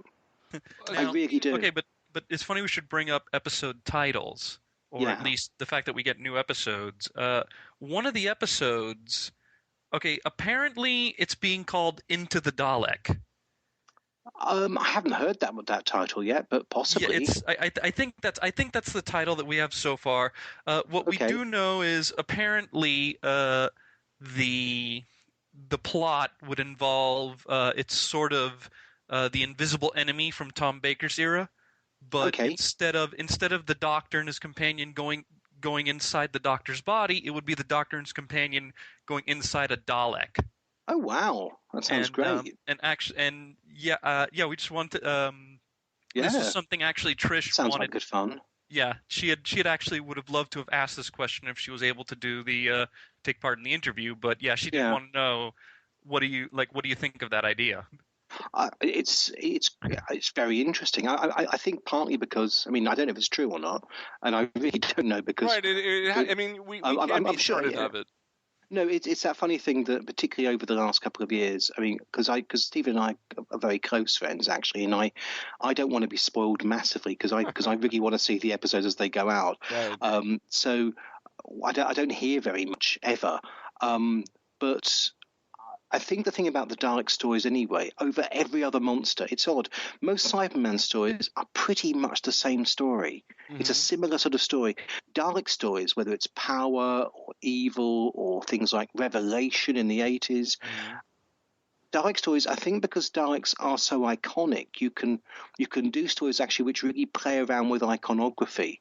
And so the idea, if you're going to do a story in which you go inside a monster, actually physically, it would be for a Dalek story, and I think that would be a really exciting new way of doing a different Dalek story. So I'm hoping it's true. It'd be great if it were true. I mean, it sounds like the sort of thing which actually they might be doing. So I'm keeping my fingers crossed. Yeah. Well, we'll know. Well, we'll know for sure. August 30th, because I think it's the second it's episode 2, is it? Okay. Yeah, it's episode 2, and the new season starts on the 23rd. Yeah. Speaking of Daleks, we were talking about Dalek before the break. And I wanted to talk to you about. You're a writer. You came up with some really good characters. Henry Van Staden. Where did he come from? Oh, well, yeah. Henry's kind of a Doctor Who character. Mm-hmm. I mean, most people in Dalek ended up by default being me because it just seemed easier. Adam, who's the because I thought Adam was lovely. I mean, Adam is totally me. I mean, Adam is this nerd. In fact, if I snap my fingers right now, your head will open up. Oh yeah, absolutely. Actually, I was rather offended when I saw the long game. I thought, come on, Russell. I spent the last 10 years thinking, because everyone hates Adam, and I thought, but he wasn't meant to be hated. I thought he was quite a nice guy in a funny way. Because it was you, yeah. in fact, I actually fooled Bruno Langley briefly when I met him at the DVD commentary recording. I said to him, of course, Bruno, that I was originally cast in that role because it's so similar to me. And he said, really? And I said, yeah, the only reason they didn't give it to you is because I'm a bit fat and I can't run fast. He said, oh, right. And I thought, no, I'm only kidding. I can't act. But it was that sort of funny thing where Van Staden was meant to be somebody who just collects Doctor Who episodes. Really. Yeah. Me too. So I guess I'm Henry Van Staden also. Forget about Adam and Henry Van Staden. Tell me how you're Goddard. That's what I want to know. Well, Goddard, of course. Tell me about Goddard. Goddard is named after my wife. Yeah. Because I just thought that would be nice to actually sort of, in some way, say sorry to her because I was miserably busy writing Dalek, and I think she got fed up with it. So I thought I changed the name of that character quite late in the day. I just thought I should give her some sort of thank you. So I called her Goddard, and she's and she's quite sparky, that character, and she survives, and she always survives the story because Van Staden sometimes died, sometimes didn't in certain drafts. Right. The hardest thing actually, I know it's not answering your question, but the hardest thing was trying to work out actually how bloodthirsty we could be, because it was a show going out for a family audience, and the BBC weren't sure any longer just how far we could go because we hadn't done a show on Doctor Who in so many years. And so there was a time when there was a genuine concern that possibly we couldn't kill anybody in Doctor Who on screen. Wow. In fact, if because you can read the scripts, because I know that they've published the shooting scripts. In Rose, to get around that, every death happens off screen, because people get shot, but you don't actually ever see it happen. And so I was writing Dalek kind of thinking, well, do I have to have them stunned? I mean, I could do that, I suppose, but it's going to be pretty toothless. And then one day in a meeting, Russell said to me, oh, it's okay, we've worked it out. The show's all about death. It's fine. You can just kill. and so I went away in my next draft, and I wrote the sequence where the torturer chap, where the Dalek gets in with his sucker. Right. And the sucker grew like black oil from the X-Files all over his head. Then he picks up this chap and he swings him round, and then he throws him against the wall, and his body breaks, and then his body slides down, and his face has been totally burnt off to a skull. And Russell had a meeting with me. He just said to me, "What are you doing to my show?" And because I went too far, it was that sort of funny thing where we just really weren't. I mean, there were times I was making the whole show into a bloodbath. There were times when actually virtually every character survived. There was a point when I had Van Staden decapitated in one episode. It was quite funny. And eventually you just find his head. People, it was a nice twist ending at one point. I think the episode with the Toclophane, actually. Now you're famous because you have the first curse word in Doctor Who history. Do I? Well, Van Staden said "God damn." That was never used. No, but it. Okay, maybe not. No, well, it kind of is. We got into bigger trouble for the religious right. I know it wasn't. The spoon thing. I know you got criticism. Yeah, yes, I did. Yeah, I think actually what we got worse was people objecting to all of the torture, which I think is it's what gave it a higher certificate rating in Britain, and there was something on on a breakfast morning television interview about it, and I didn't go on TV to defend it. I just I just thought, well, maybe it was a bit too far. I don't think it was actually. I think it had its point.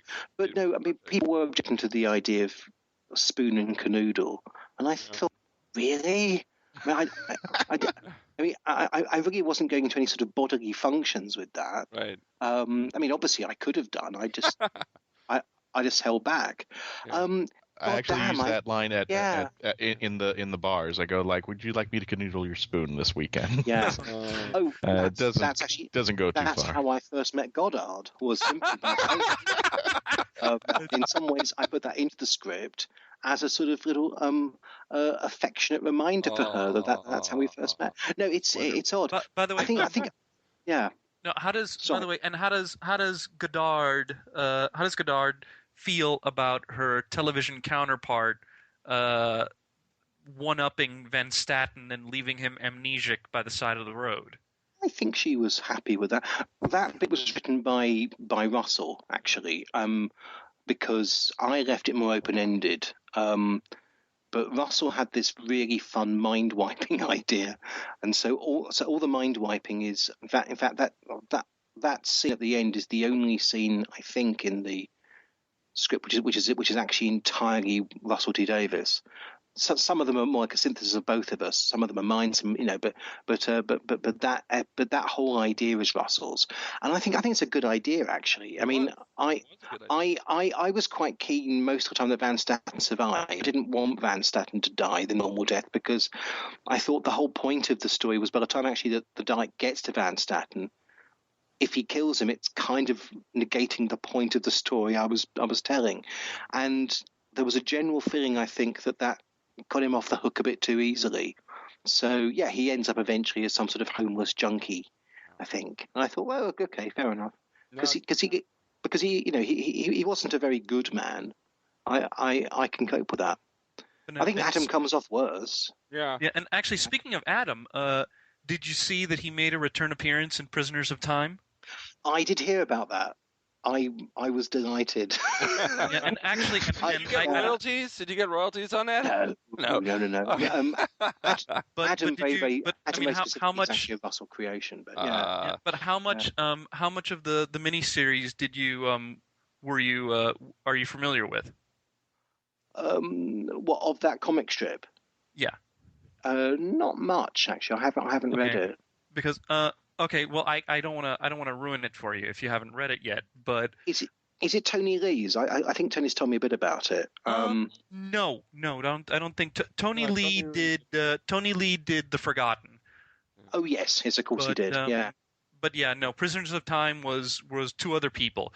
But yeah, Adam shows up in it, and yeah, I would say that by the end, there's a bit of a redemption for Adam. Well, I thought he was redeemed anyway. After he destroys everybody and kidnaps. Mark, I'm trying not to. I'm not trying to ruin it for you. I'm for just him. Saying. Honestly, if you're on the spoiler alert right now. No. I think it would be a better show altogether if at the end of the long game, the Doctor leaves Adam. Right. Then the next story, we just now follow Adam. I think a Dr. Light episode with Adam would have been good. No. I think we should have followed Adam full stop. I mean, I think that we should have at that point stopped following the adventures of the Doctor and Rose. It should have been the Adam Mitchell show. Basically, it should have become at that point the Adam Mitchell show, and we ought to have just followed his adventures because I thought he was a good guy who was treated quite badly. I mean, yes, he was trying to steal some future information to help somebody, wasn't he? Wasn't his father sick? I can't remember what it was Mother. now. Well, Mother. without He wasn't trying to do things. I mean, I saw Back to the Future Part 2 recently. Michael J. Fox ruins the future in that because he wants to win at gambling. Exactly. And Christopher Lloyd doesn't go up to him and say, "Well, that's very bad, Marty. I'm now going to make you, if I snap my fingers, have your brain fall out." I thought that was fairly harsh treatment of Adam, actually. But it's funny you should bring that up. It's funny you should bring up, about let's follow Adam because again, part of Prisoners of Time does end up being we see the effect the Doctor abandoning him has on Adam. We see what it's like for somebody to have had this magic door open, the universe is open to you, and then suddenly it's like, nope, you screwed up just this little bit, so I'm taking it all away. Yeah, and also the irony of that, and I remember thinking this actually when I was reading the script, I thought the very next week, Rose does the same thing in Father's Day. She does, doesn't she? Yeah. And actually it's because she's cute. It's causes people to die. People die because of that as well. And no one dies because of Adam. No. People die because of Father's Day because of Rose doing that. And the Doctor just says, "Oh, all right." In fact, the Doctor dies at one point, and I thought, that doesn't seem fair. I thought that was just sexist. It wasn't. I thought that was just sexist. It totally was sexist. Now, Dalek may have been the only ninth and Doctor and Rose Tyler story you did for TV, but I know you did a ninth Doctor and Rose Tyler story for Doctor Who magazine, the comic story called Cool C. Yes, I did. Yeah. Tell us about the Cool C. Oh, it's just been published. Actually, it's odd. It's just been put into a book. I've never written comics before, and I didn't necessarily know what I was doing. I think that a chap called Mike Collins, who is the illustrator for that, the artist, not an illustrator. That sounds always an artist. I think his work is absolutely sensational on that. I think he makes it's beautiful and lurid. I was massively influenced by reading a lot of manga horror at the time, and I was trying to get the sort of strange thing where faces distort and people can crawl inside people's mouths and things. And Mike really went down that route, and I think he's turned it into a very beautiful story. I don't fully think I tell a story that makes a lot of sense. But it was fun to do. I mean, it was nice. It was sort of like ticking a box. I was wanting to sort of have a bit of a break from Doctor Who anyway. At the time that I was doing my final big finishes, and having done Dalek, I thought I want to stop, but I haven't ever done a comic strip. And when I was asked to do one, I thought, oh, go on. This will be my one and only time to do Doctor Who in all these different media. So, and also knowing at the same time I was doing it that there would never be that many Chris Eccleston stories, Right. I was very lucky I got to write for him on TV. I got to write a short story for him for the Doctor Who Annual. And I thought, and I'll do a comic strip for him. And so I got to write 3 Eccleston stories, and that makes me feel quite happy. And, in a sort of funny way. I mean, there are tons of David Tennant stories, tons and tons of them. But there are only a few Chris's. And, and I'm proud of that. Stupidly proud, really, but I am. Yeah. Now going back to Big Finish, because we haven't finished yet. You have Scherzo, which was a really weird story. Because if I remember, it was a two-hander, wasn't it? It was Paul and India, and that was it. Yeah. Well, that was a very odd time for us again at Big Finish because it was the anniversary, and Gary was, I think, very, very sensibly thinking that we wanted to build up to a sort of big event, which was Zagreus. Oh, yeah. But the idea of that was that wouldn't at the end it be sensible to spin the Doctor off into an entirely different universe? Because we could have stories featuring the old universe and the old monsters for all the other Doctors we've got, but maybe Paul could be taken to an area which felt totally new. And because there was no chance the show could ever come back. There was no possibility whatsoever. Absolutely no possibility whatsoever. Why wouldn't that be a really good idea? And I think it was a good idea. And I think that the idea of trying to do something actually which sort of felt like different science fiction was very, very brave. I think that the problem we had, full stop, with it actually, we didn't necessarily. I mean, I'm not actually a very big science fiction writer. I don't understand sci-fi very well. So when I was asked to write Scherzo, and again I stress this was before Zagreus was even written. That we recorded Scherzo before Zagreus was written. So really? I had no. Oh yeah, Zagreus was written very late in the day, and we'd already done the season following Zagreus at that point. So I was. All I was told that was that in a new universe where the Doctor, Charlie followed Doctor in, And I thought he'd be quite cross about that. So I made him quite cross about it. But I was told that there was nothing in this new universe. And I said, really? And they said, yeah, they go to this planet and there's a rock. And I said, right. And I said, there's nothing on it. I said, oh, okay. And they go to another planet. I said, oh, right. Nothing on that one either. And I said, yeah, I can see this getting a little bit irritating. So I thought I'd try and do a story just for once. And I asked Gary if I could do a story which was a two-hander, and just try very hard to get utterly about sensory deprivation and just see whether I could sustain it. I'm not sure I did. I think that it has its admirers. I know, because I know people on Tumblr quite like it, which is lovely, and thank you everybody on Tumblr. I also know that it has people who find it impenetrably boring. I really, truly. In fact, some very close friends of mine just say that it's the only thing of mine that I've ever done that they cannot reach the end of. And I say, oh, it's not even that particularly long. But it is one of those sort of things that I wrote, and I just thought, well, this is an experiment, and I think that it's time that if Doctor Who can do anything, it means it has to do the odd experiment to try and push things forward. And Scherzo for me was, having been really big and bombastic with Jubilee, this was my next script. I thought, and I read it straight afterwards actually, it was written I think a few weeks after Jubilee.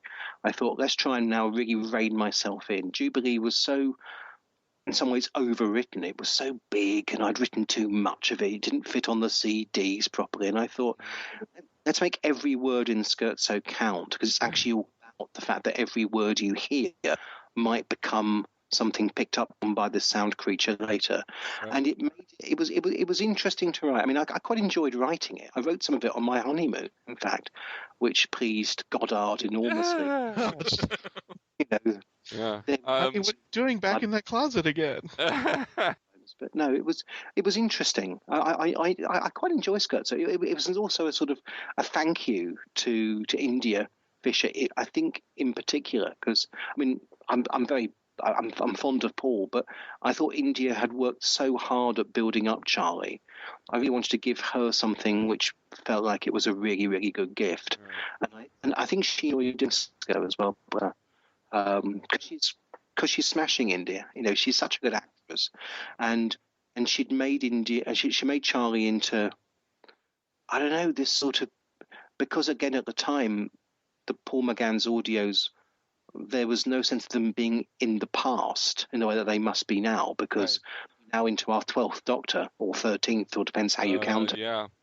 But at that point, these stories were the future. So Charlie was in every sense the actual current companion. Exactly. And I thought that she just did that so well, and I was just very, very keen to say, and she'd been so good in chimes as well, India, so I wanted to give her a really, really nice present with Scherzo.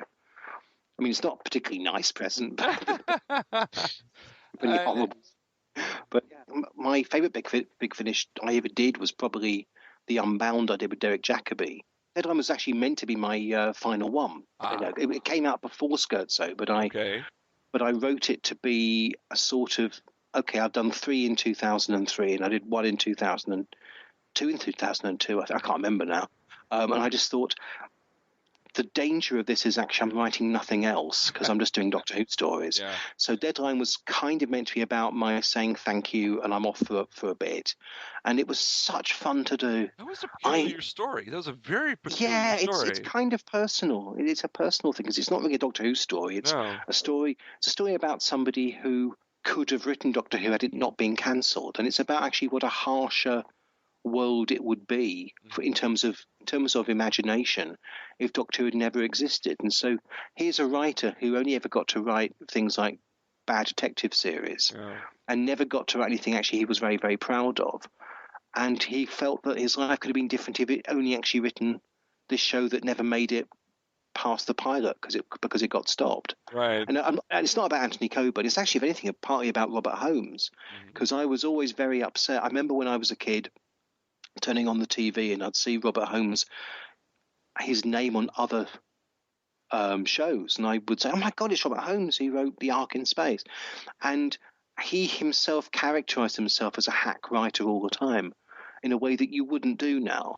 People can write Doctor Who and it can be a really big push to them being seen as credible, exciting writers. But back then in the 70s, that wasn't the way it was. It was seen like a backwater job. And I wanted to write about somebody who had all this talent and just never quite got the breaks. And so it was quite. It was fun it was my way, actually, in some ways, of saying thank you to all those genius writers of Doctor Who over the years who never got the applause that they deserved. Yeah. And it meant a lot to me to write that. And of course we got Derek Jacobi. Yeah, Derek Jacobi. Wow, he was great as well. I mean, I was so I was so overawed by Derek because he's Derek Jacobi, and this is before. Obviously, it was before he was the master in Doctor Who, but it was that I was a huge fan of I, Claudius. And I loved I, Claudius. I watched that when PBS put it on in the 70s. It was a great show. Possibly my favourite.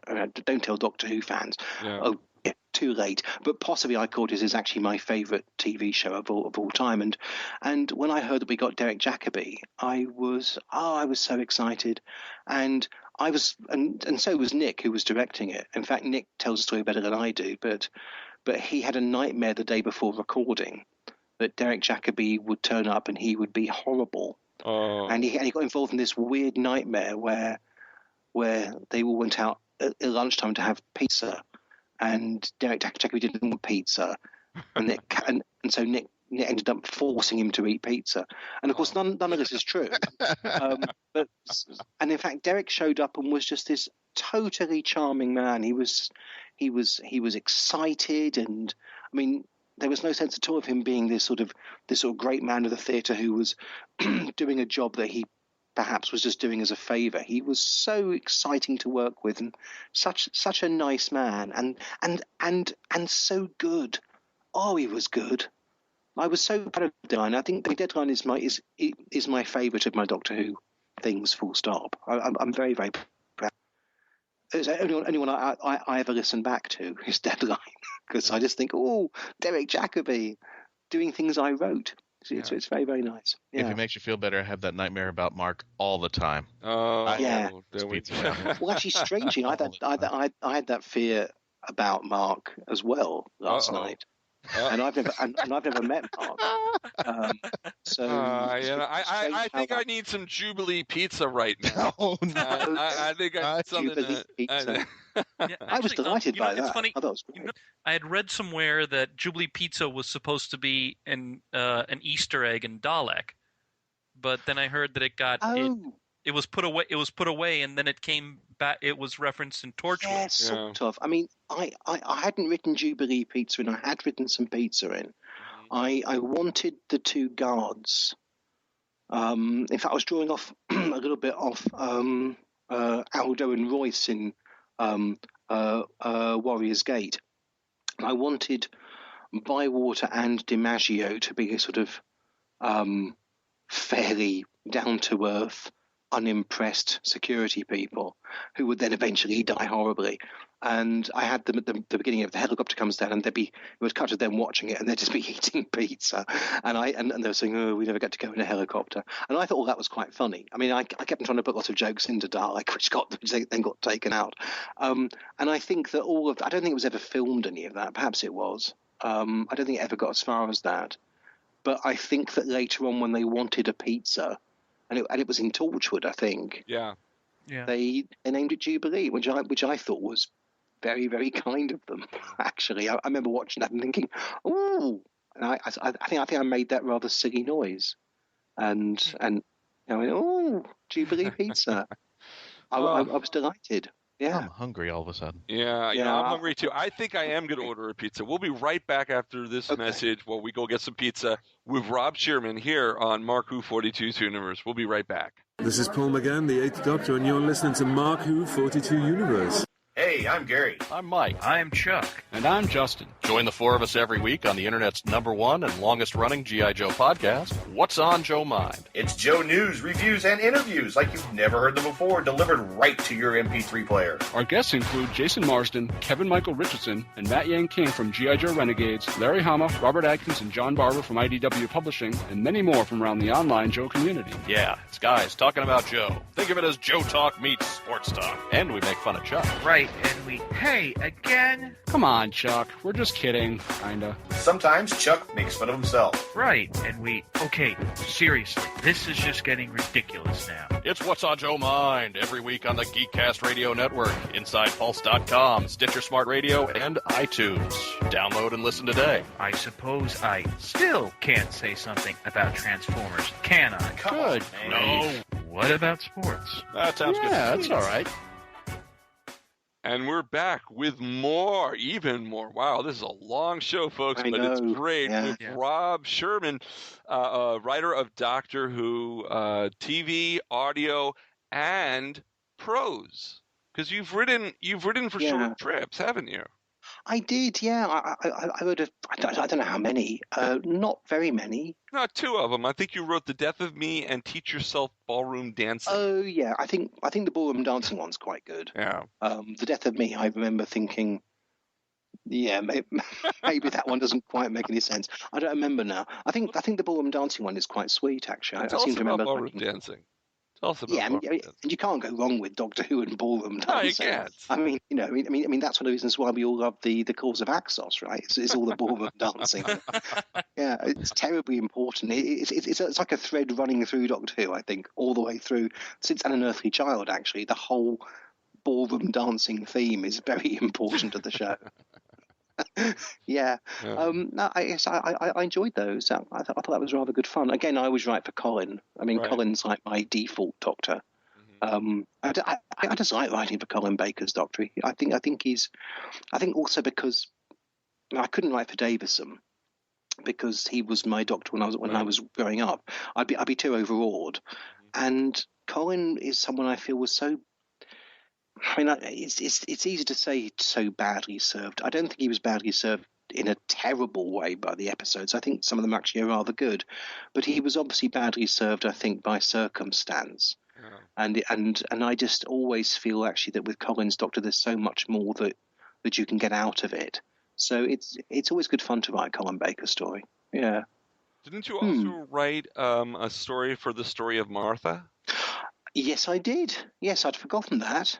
Yeah, that must be maybe my final Doctor Who thing I've done actually so far. Wow. Yeah, I was very fond of Martha. I think Martha was a great character, and yes, I've been asked to a few times to write. I think Michelle won't mind me saying this. I've been approached to do some of the BBC books or to pitch for them, and I didn't ever really want to very much. I mean, I was writing at this point my own books. And I knew how long it took me to do those, and I just thought I'm not sure that I want to do a full-length Doctor Who novel. But when they approached me and they said, "Well, would you contribute to someone else's novel? We're going to add some short stories into it as part of the narrative," I thought, "Yeah, I'd love to do that," and it was good fun to do actually. Yeah. Now you've written. Now, you've written a lot of nonfiction books, too. I know you wrote a book on the X-Files and the Blood Gunman, which was good. But tell us about Toby Haddock. Tell us about Running Through Corridors. Toby Haddock, yes. I can't pronounce anyone's no. Rob, I'm sorry. No, that's fine. I mean, I just know that Toby would, I think, understandably say to me in the pub, "Why didn't you correct my name?" I mean, I've heard him called on certain things Toby Hadoki. I think the Haddock is quite common. Toby and I became friends, I think, sometime during the end of David Tennant's time, actually. I met him at a show that he was doing, a wonderful show called Motte, My Doctor Who Scarf, and he found that I was in the audience, And I was actually mentioned in the show itself at that point. It was nice, and he didn't know, but he was talking about the writers of the new series, and I thought, I mentioned it in a show in the West End. So I went and saw him, and we hit it off, and we ended up doing a couple of things on the DVDs together because he would do commentaries, and I'd had this idea for a while. I just wanted to go back and watch them again. But I also wanted to watch them. I don't know. It was odd. I've been doing some of the DVDs, and I'd done the one for the Space Museum. Right. And no one likes the Space Museum. The Space Museum is not very good. But it isn't. The first episode is interesting, great. And then it dies. Yeah. I've actually stolen that first episode for Chimes of Midnight. So I mean, yeah. It was that funny thing though that I've noticed for the DVDs. If you do a DVD interview, and I've done quite a few of them now, you don't want to sit on the DVD thing being snide about it. People have paid money to watch this story, and every story that's out there, someone loves, and so no one actually wants to say, "Oh, I've just bought, for example, Black Orchid. Or I really must hear the commentary. Oh my God, they all hate it. Why on earth would I bother listening to that?" So I thought, so I was asked by James Goss.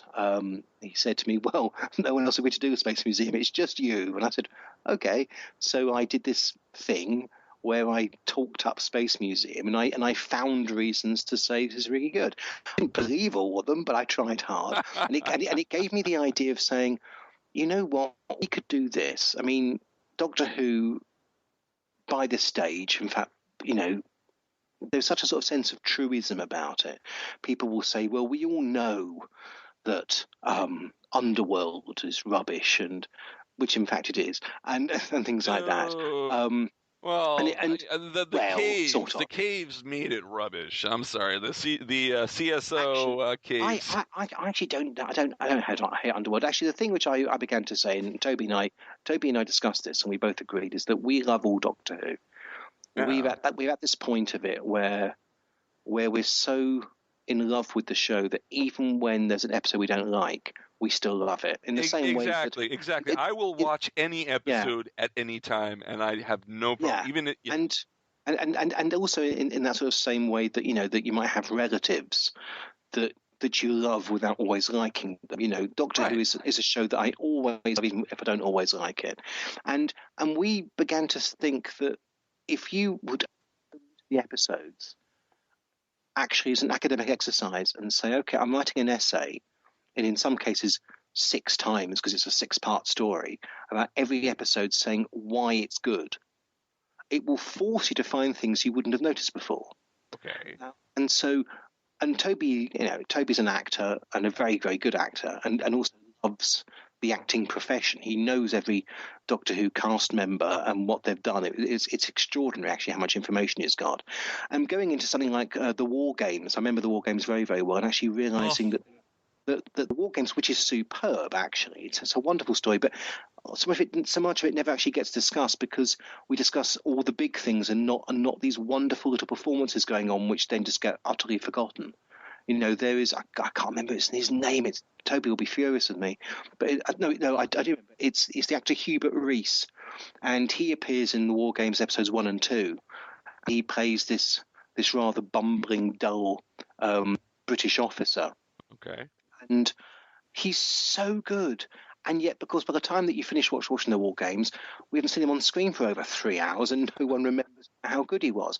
And it was Toby and I just thought, wouldn't it be great if, as an antidote actually to other books, which were detailing the whole series, but doing so very, very critically, we felt at times, to the show, every episode, not just every story, but every episode, and chat backwards and forwards and say what was good that we got out of that episode. And it became a very, very positive experience. And there was the gap year that was on between Stolen Earth type stuff, Journey's End, isn't it? It's the final episode of that series, and the next Doctor, End of Time. Oh, and the next Doctor before End of Time. Yeah. The next Doctor. But you got 2009 basically being a year. 4 stories, And we just thought, well, and we know David's going, let's spend the year watching the whole thing, several episodes a day, and writing on it, and we'll get to watch The End of Time as it goes out, and we'll finish the book at that point. Now, we didn't actually quite realise quite how long a book that would be, and Volume 1 was about 250,000 words. I think Volume 2, which is very, very, very nearly ready to go, actually, I've been editing it, is longer, because we cover all the 70s in Volume 2. It was a wonderful experience. It was a way in which we could just sort of just end up discussing the bits that we love of everything. And in the 80s, in particular, because we're now starting to work on the 80s book, making all of our notes actually make sense. In the 80s stuff, people are very, very critical of the 80s more than the 70s. And saying why one might love Terminus Episode 3 is a harder but much more enriching essay than saying why you love Towns of Weng-Chiang Part 1, because, apart from all the racism and stuff, everybody loves Towns of Weng-Chiang Part 1. It's always, it's actually great fun to go into any story and say, come on, pick out what it is about this, in spite of things like, we might find the murk in Warriors of the Deep embarrassing, but isn't that an interesting performance from Nigel Humphreys as Bulick? I mean, why can't we celebrate the things around it? And we often don't, because fans, I think, as a whole, can get embarrassed by stuff. So we wanted to write a series of books which were just an utterly unapologetic, unembarrassed look at the whole of the show. And it was enormous fun. It's enormous fun. And of course, we're still working on it now. But so Volume 1 is already out. Volume 2 is coming out soon. Several years, yeah. I mean, Volume 2's taken an extraordinarily long time to come out, and I do apologise. It's all been my fault. The reason being is because So Mark. Given what he was just saying about these books, you think maybe we should go back and try and find nice things to say about Rings of Akatan? I actually really like Rings of Akatan.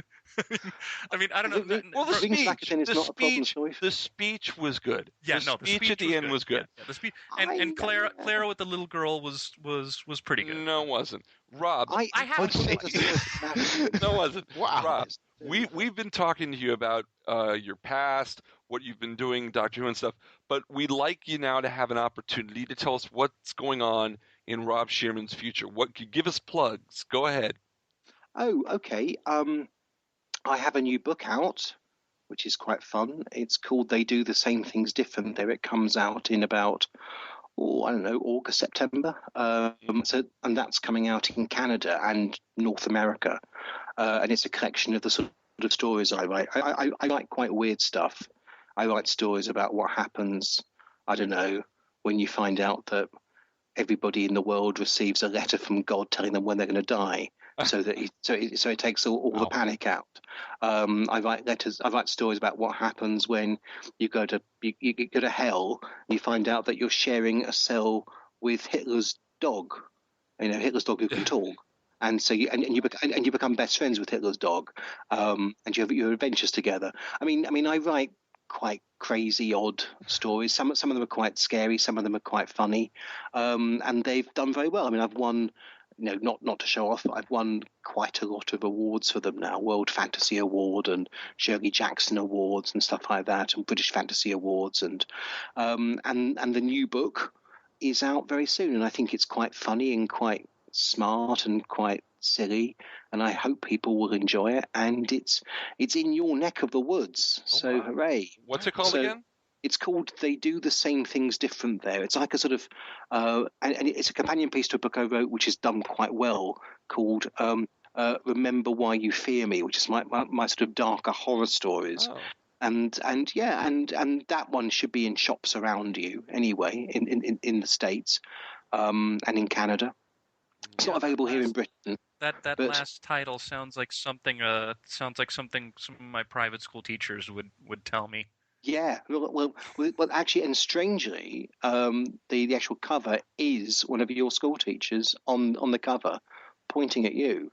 Ah! It's really weird how I've done that. but I have. I just thought this won't work for many people. This cover, but it will work for one person. so that is actually the. I haven't even seen the cover, and you already have me frightened. I'm already frightened. I'm going to be. I don't have a couch in here. I have a bed, but I'm going to be under the bed if anybody needs me. Good. There are a lot of teachers that I don't want. That's running through my head. I'm going to be curled into a ball. I'm going to be in the corner curled into a ball. I'm also doing some more theatre. I'm doing some more TV, I hope, soon. I haven't done some TV for a while.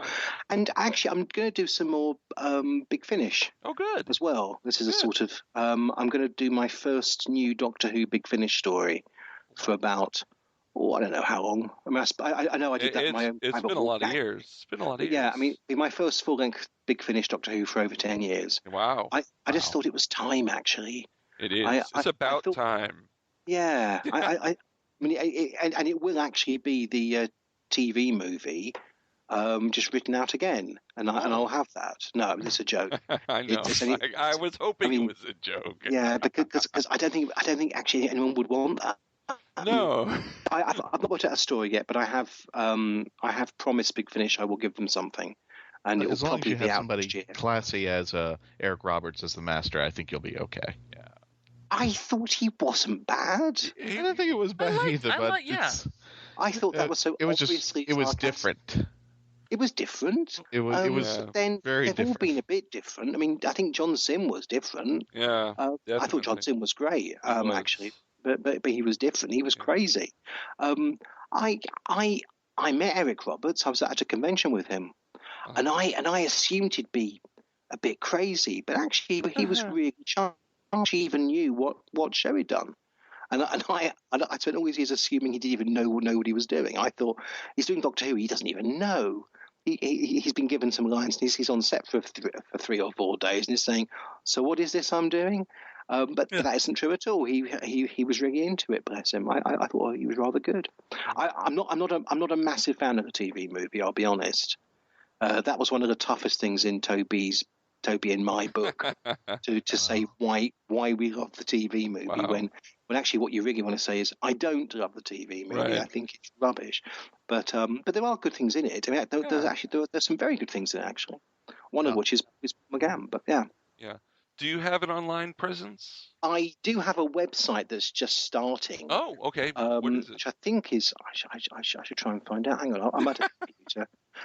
We don't talk about LiveJournal anymore. We don't talk about LiveJournal. I think it's robertshearman.com. It could be worse. We could be talking about it. Could be worse. We could be talking about a MySpace page. I think it might be robertshearman.com. Yeah. But actually, I'm on Facebook, like everybody else in the world. I occasionally make really bad jokes on Twitter that no one ever responds to.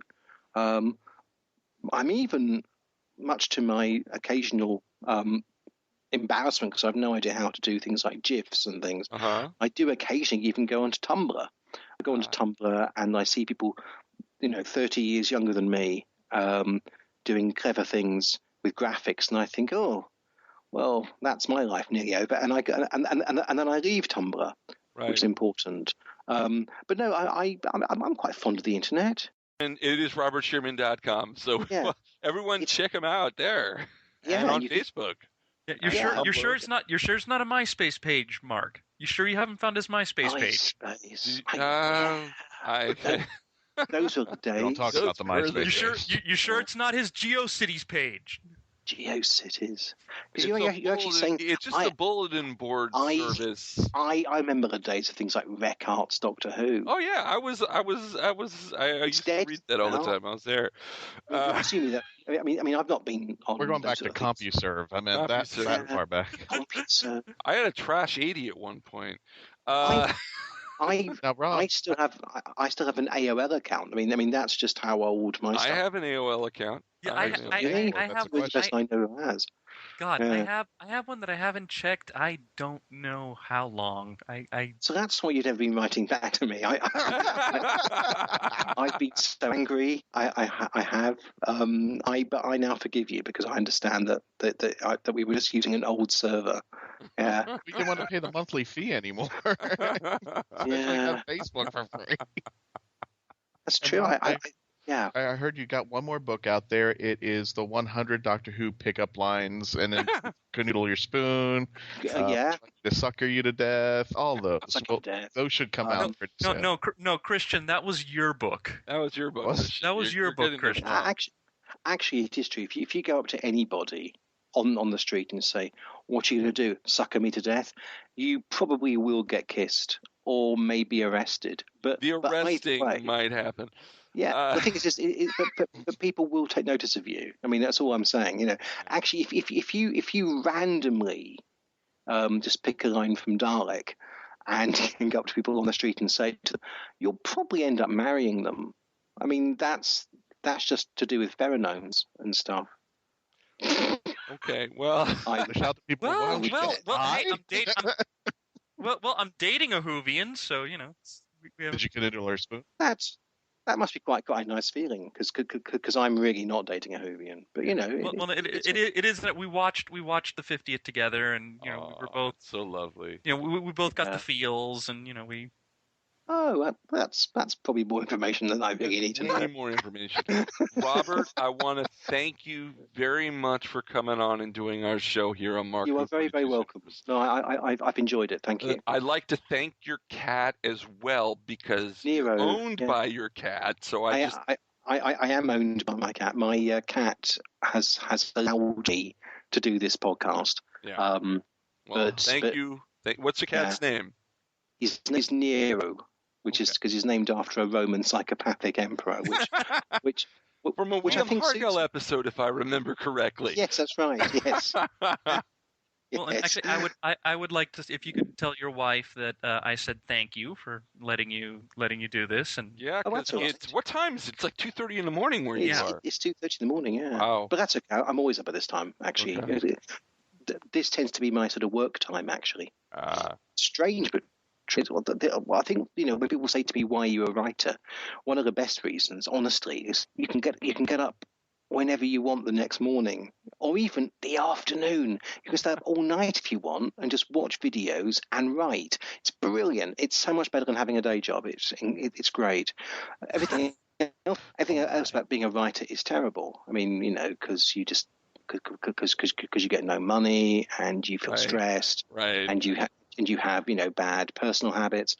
But apart from that, you know, the actual not having to go to bed until you want is brilliant. It's really good.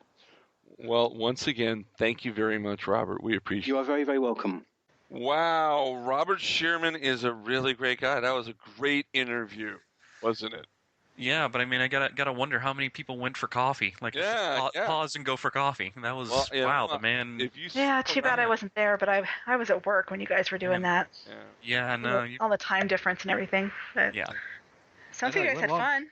But he had a lot to say. I mean, everything was really like, you know, more scoop of the Doctor Who information. Just big, huge cup of ice cream, just scooping it down. It was great. Yeah. And it sounds like he's really. It sounds like he's really looking. It sounds like he's really looking forward to Into the Dalek. Oh, definitely. You know, I almost feel like saying, why don't we, like, once the episode airs, why don't we call him back and at least totally should. We should call him back and just say, look, what did you think? Yeah, and what's going to be great is that Christian and I are going to see him again because he's coming to Hurricane Who in October. Get audio. Get his opinion on audio. Reaction from him then. Yeah. Don't just focus on having the crowd roar. Louder than when I did it at SuperCon. Get the man on audio. You know, louder and longer. Don't get into a crowd roar. Don't get into a crowd roar. A crowd roar testosterone contest. You know, get the man on audio. Come on, get some. You know. I think Christian did a good job with Paul McGann and Gareth. He did it. He did a good job. But you know, come on, man. Let's get some. Let's you know. Hey Trish, do you smell that? Is that failure? I said anything about failure, man. You know, hey, I'm just focusing on getting some great audio. You're the one who decided to make it a. You know, you're just the one who make it a little. Little TikTok contest, man. Put the tape measures away, okay? Yeah, please. Thank you very much for listening to Mark Who 42's Universe. I'm Mark Baumgarten. With me, of course, for Trish Helm, Eduardo-m-Freyre, and Christian-basel. Listen to us each week here or every other week, whatever you – but listen to us. That's the most important thing. We're at markwho42.net. join the Hooniverse Army. Go to our Facebook page, MarkWho42's Hooniverse. Tweet us at MarkWho42. Go to FloridaGeekScene.com and GeekCastRadio.com. They've got other great things there in terms of science fiction and podcasts. Definitely try them out. I'm flabbergasted. I had a lot to say during the interview. I really don't have much to say except bye, everyone. Bye.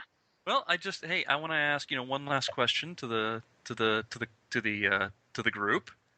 So, how many people, when they saw Guardians of the Galaxy, had their feathers ruffled by the end credits scene? Oh, God. Yes. Somebody put on a spoiler alert, please, before we do that. Did you have to duck and cover? No. Hey, put up spoiler alert, please. No. We're going to stop right here. Bye, everyone. You'll listen to us next time here on MarkWho42's Universe. I'm going to listen to Howard Stern now. I like how you did that, Christian. Bye. MarkWho42's Hooniverse has been written and presented by Mark Baumgarten, Patricia-Helm, Eduardo-m-Freyre, and Christian-basel. Special thanks to our guest, Robert Shearman. This show was edited, produced, and directed by Mark Baumgarten. Please visit MarkWho42.net and register to join and be a part of the Hooniverse Army. We can also be heard on iTunes, the Stitcher Radio app, Podkicker, GeekCastRadio.com, and FloridaGeekScene.com, amongst many other places all around the internet. Tweet us at MarkWho42 and check out our Facebook page, MarkWho42's Hooniverse. You can be contacted by email at mark@markwho42.net with the subject line, ? Doctor Who and its properties are owned by the BBC, the British Broadcasting Corporation. This podcast is owned and copyrighted by Mark Baumgarten, 2014.